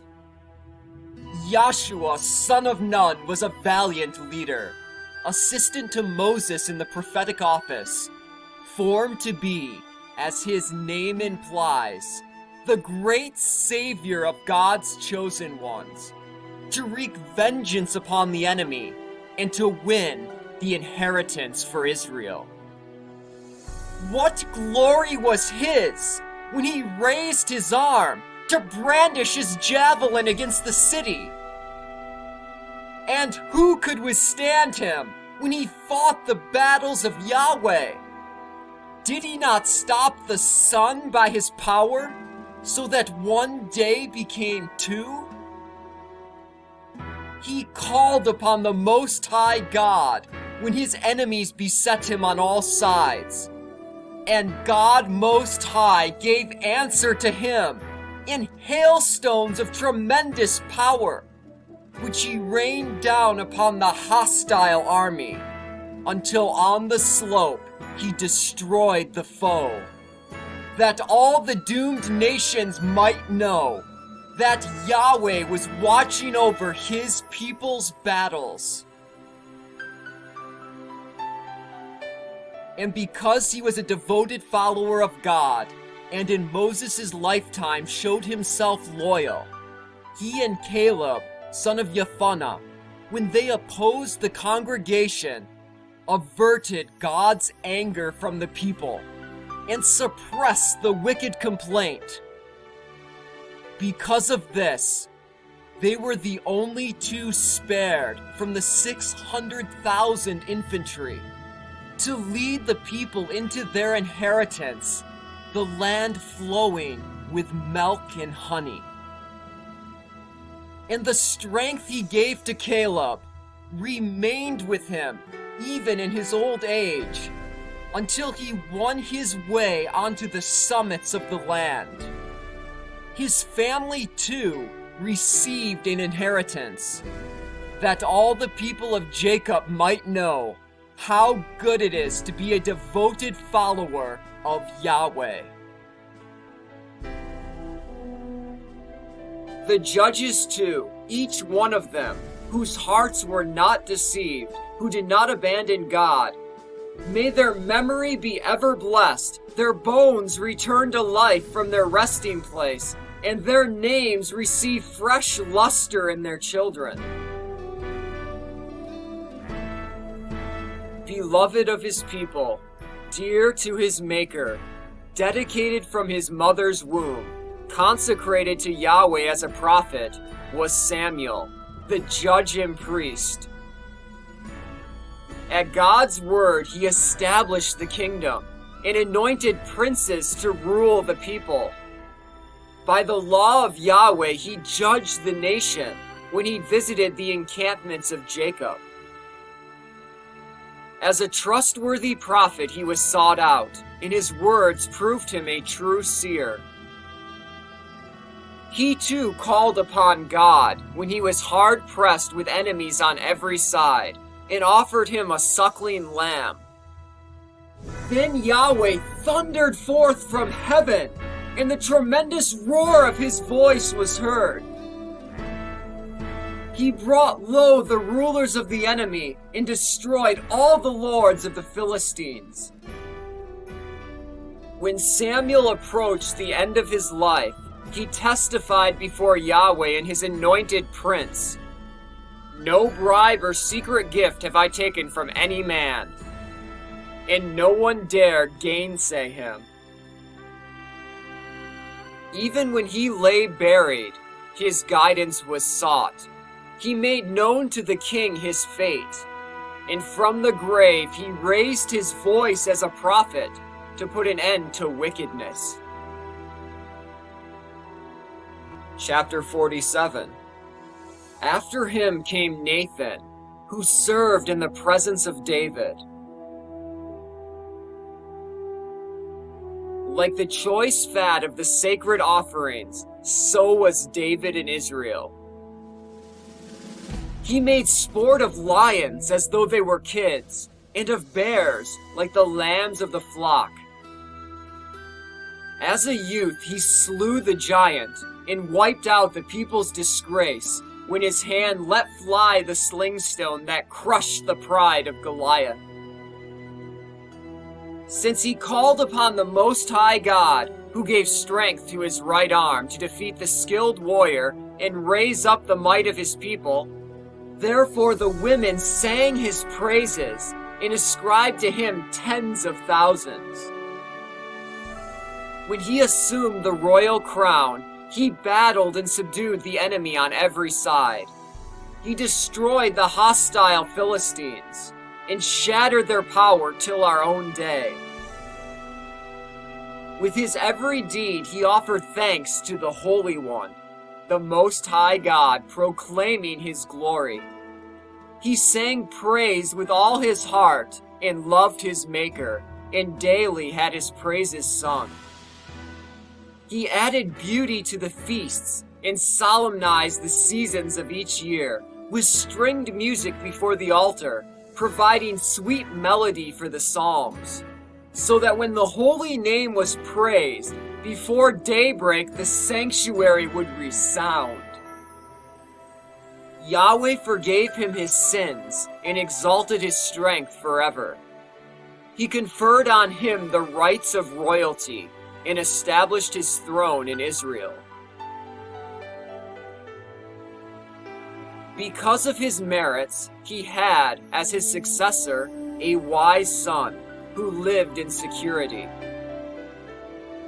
Solomon reigned during an era of peace, for God made tranquil all his borders. He built a house to the name of God and established a lasting sanctuary. How wise you were when you were young, overflowing with instruction like the Nile in flood. Your understanding covered the whole earth, and like a sea, filled it with knowledge.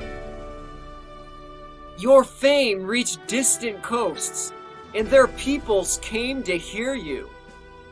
With song and story and riddle, and with your answers, you astounded the nations. You were called by that glorious name, which was conferred upon Israel. You gathered gold like so much iron. You heaped up silver as though it were lead.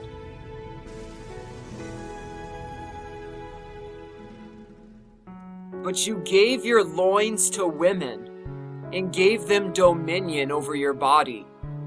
You brought dishonor upon your reputation, shame upon your marriage, wrath upon your descendants, and they were grieved at your folly.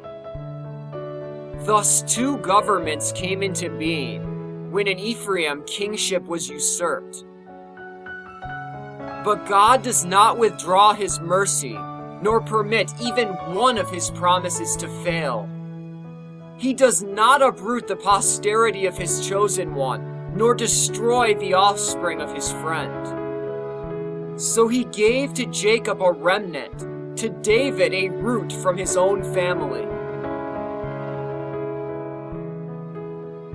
Solomon finally slept with his fathers, and left behind him one of his sons, expansive in folly, limited in sense, Rehoboam, who by his policy made the people rebel, until one arose who should not be remembered, the sinner who led Israel into sin, who brought ruin to Ephraim, and caused them to be exiled from their land.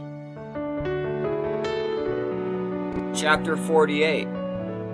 Their sinfulness grew more and more, and they lent themselves to every evil. Till like a fire there appeared the prophet, whose words were as a flaming furnace. Their staff of bread he shattered, in his zeal he reduced them to straits. By God's word he shut up the heavens, and 3 times brought down fire. How awesome are you, Eliah, whose glory is equal to yours? You brought a dead man back to life from the netherworld by the will of Yahweh. You sent kings down to destruction and nobles from their beds of sickness. You heard threats at Sinai, at Horeb, avenging judgments. You anointed kings who should inflict vengeance, and a prophet as your successor. You were taken aloft in a whirlwind, in a chariot with fiery horses. You are destined, as it is written, in time to come, to put an end to wrath before the day of Yahweh, to turn back the hearts of the fathers towards their sons, and to reestablish the tribes of Jacob. Blessed is he who shall have seen you before he dies, for we too shall surely live. When Elijah was enveloped in the whirlwind, Elisha was filled with his spirit. He wrought twice as many signs and marvels with every utterance of his mouth. During his lifetime he feared no one, nor was any man able to intimidate his will.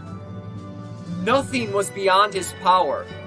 From where he laid buried, his dead body prophesied. In life he performed wonders, and after death, marvelous deeds. Despite all this, the people did not repent, nor did they give up their sins, until they were rooted out of their land and scattered over all the earth. But Judah remained a tiny people, with its rulers from the house of David. Some of these did what was right, but others were extremely sinful. Hezekiah fortified his city and had water brought into it. With iron tools he cut through the rock, and he built reservoirs for water. During his reign, Sennacherib led an invasion and sent his adjutant. He shook his fist at Zion and blasphemed God in his pride. The people's hearts melted within them, and they were in anguish like that of childbirth. But they called upon the Most High God and lifted up their hands to him. He heard their prayer they uttered and saved them through Uzziah. God struck the camp of the Ashurians and routed them with a plague. For Hezekiah did what was right and held fast to the paths of David, as ordered by the illustrious prophet Uzziah, who saw the truth in visions. In his lifetime he turned back the sun and prolonged the life of the king. By his powerful spirit he looked into the future and consoled the mourners of Zion. He foretold what shall be till the end of time, hidden things yet to be fulfilled. Chapter 49. The name of Josiah is like blended incense, made lasting by a skilled perfumer. Precious is his memory, like honey to the taste, like music at a banquet. For he grieved over our betrayals and destroyed the abominable idols. He turned to God with his whole heart, and though times were evil, he practiced virtue. Except for David, Hezekiah, and Josiah, they were all wicked. They abandoned the law of the Most High, these kings of Judah, right to the very end. So he gave over their power to others, their glory to a foolish foreign nation, who burned the holy city and left its streets desolate, as Jeremiah had foretold. For they had treated him badly, who even in the womb had been made a prophet, to root out, pull down, and destroy, and then to build and to plant. Ezekiel beheld the vision and described the different creatures of the chariot. He also referred to Job, who always persevered in the right path. Then too, the 12 prophets made their bones return to life from their resting place, gave new strength to Jacob, and saved him by their faith and hope. How can we fittingly praise Zerubbabel, who was like a signet ring on God's right hand, and Yeshua, the son of Jozadak? In their time they built the altar, and they erected the holy temple, destined for everlasting glory. Extolled be the memory of Nehemiah. He rebuilt our ruined walls, restored our shattered defenses, and set up gates and bars.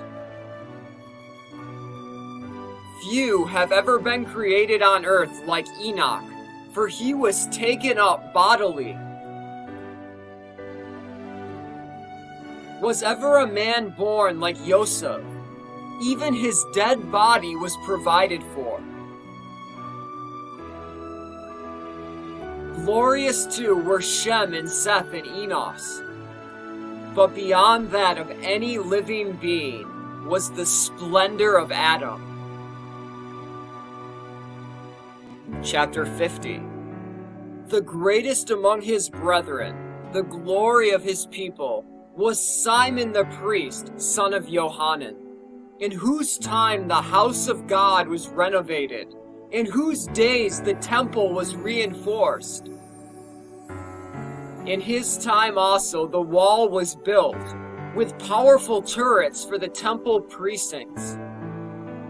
In his time the reservoir was dug, the pool with vastness like the seas. He protected his people against brigands, and strengthened his city against the enemy.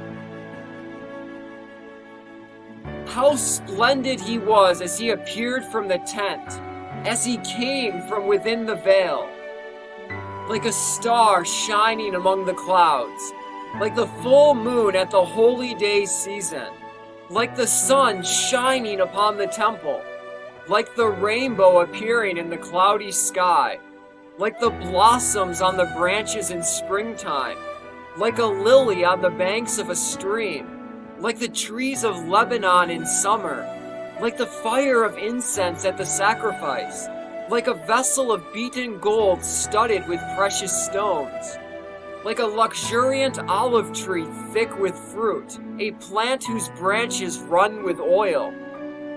Vested in his magnificent robes, in wearing his garments of splendor, he ascended to the glorious altar, and lent majesty to the court of the sanctuary. When he received the sundered victims from the priests while he stood before the sacrificial wood, his brethren ringed about him like a garland, like a stand of cedars on Lebanon. All the sons of Aaron in their dignity clustered around him like poplars, with the offerings to Yahweh in their hands, in the presence of the whole assembly of Israel. Once he had completed the services at the altar, with the arranging of the sacrifices for the Most High, and had stretched forth his hand for the cup to offer blood of the grape, and poured it out at the foot of the altar, a sweet-smelling odor to the Most High God, the sons of Aaron would sound a blast, the priests on their trumpets of beaten metal, a blast to resound mightily as a reminder before the Most High. Then all the people with one accord would quickly fall prostrate to the ground in adoration before the Most High, before the Holy One of Israel. Then hymns would re-echo, and over the throng sweet strains of praise resound. All the people of the land would shout for joy, praying to the Merciful One, as the high priest completed the services at the altar by presenting to God the sacrifice due. Then coming down, he would raise his hands over all the congregation of Israel. The blessing of Yahweh would be upon his lips. The name of Yahweh would be his glory. Then again the people would lie prostrate to receive from him the blessing of the Most High.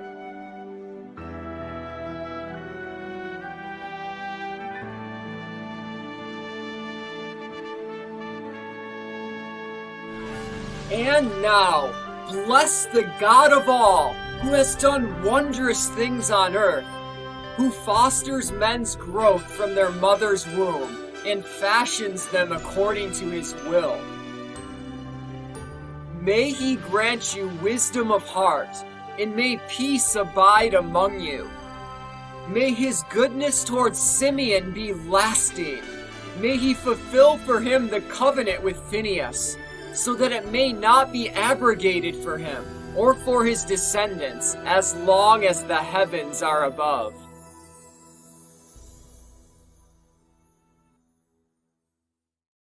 My whole being loathes two nations.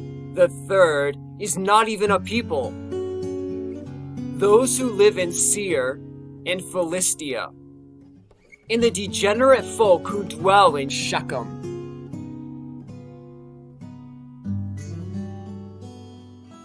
Wise instruction, appropriate proverbs, I have written in this book.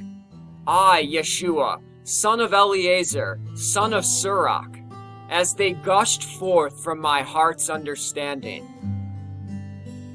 Happy the man who meditates upon these things, wise the man who takes them to heart. If he puts them into practice, he can cope with anything. For the fear of Yahweh is his path. Chapter 51, Part A. I give you thanks, O God of my Father. I praise you, O God my Savior. I will make known your name, refuge of my life. You have been my helper against my adversaries. You have saved me from death, and kept back my body from the pit.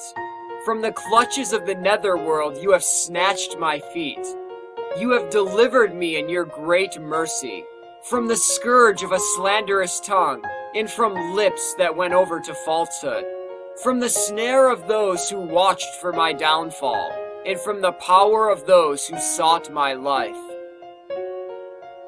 From many a danger you have saved me, from flames that hemmed me in on every side, from the mist of unremitting fire, from the deep belly of the netherworld, from deceiving lips and painters of lies, from the arrows of dishonest tongues.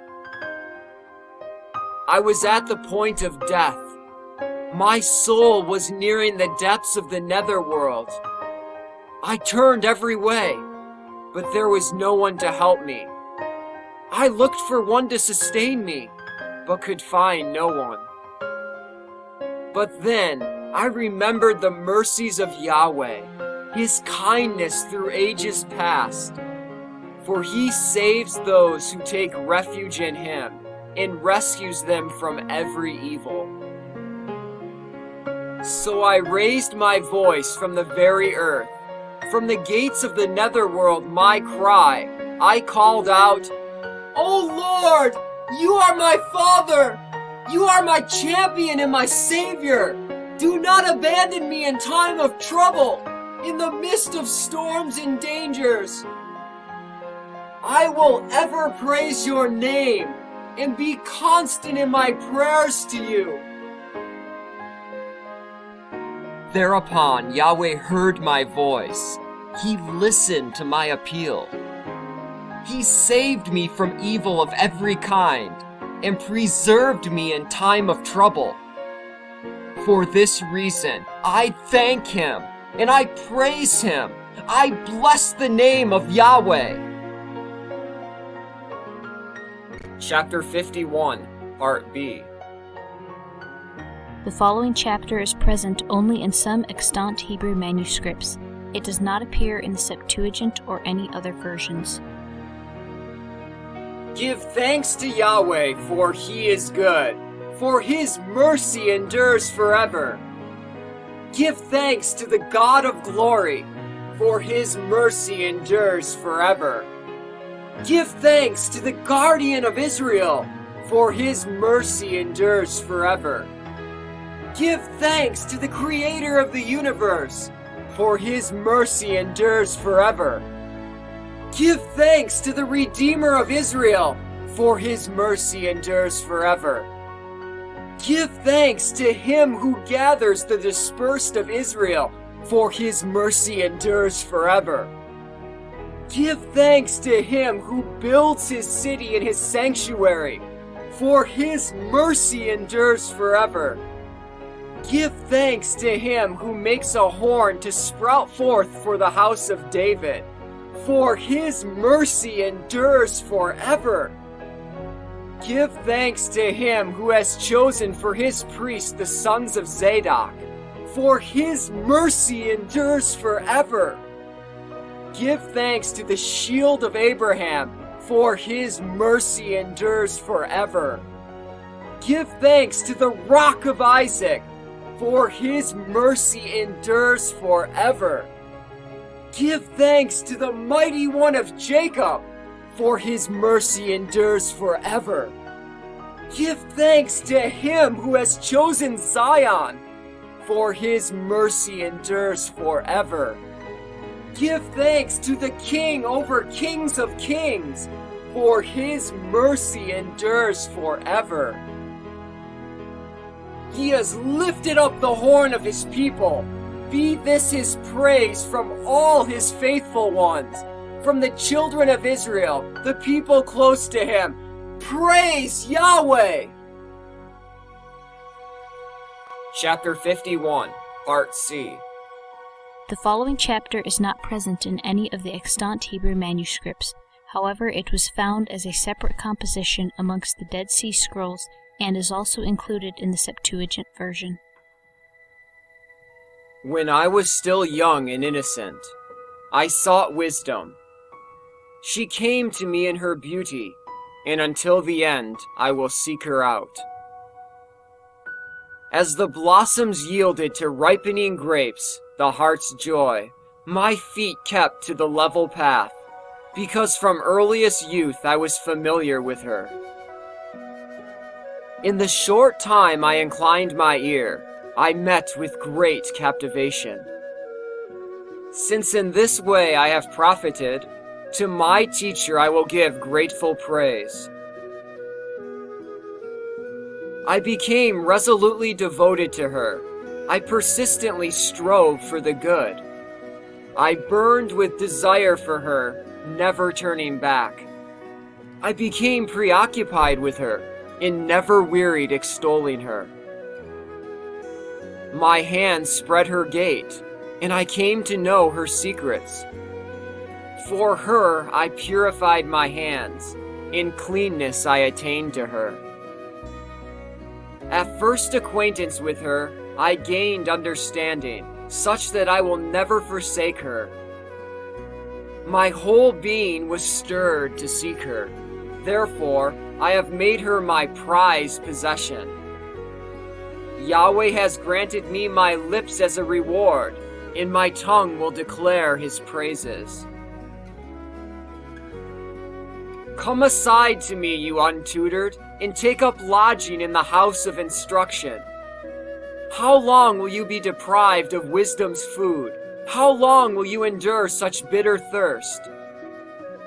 I open my mouth and speak of her. Gain at no cost wisdom for yourselves. Submit your neck to her yoke, that your soul may accept her teaching. For she is close to those who seek her, and the one who is in earnest finds her.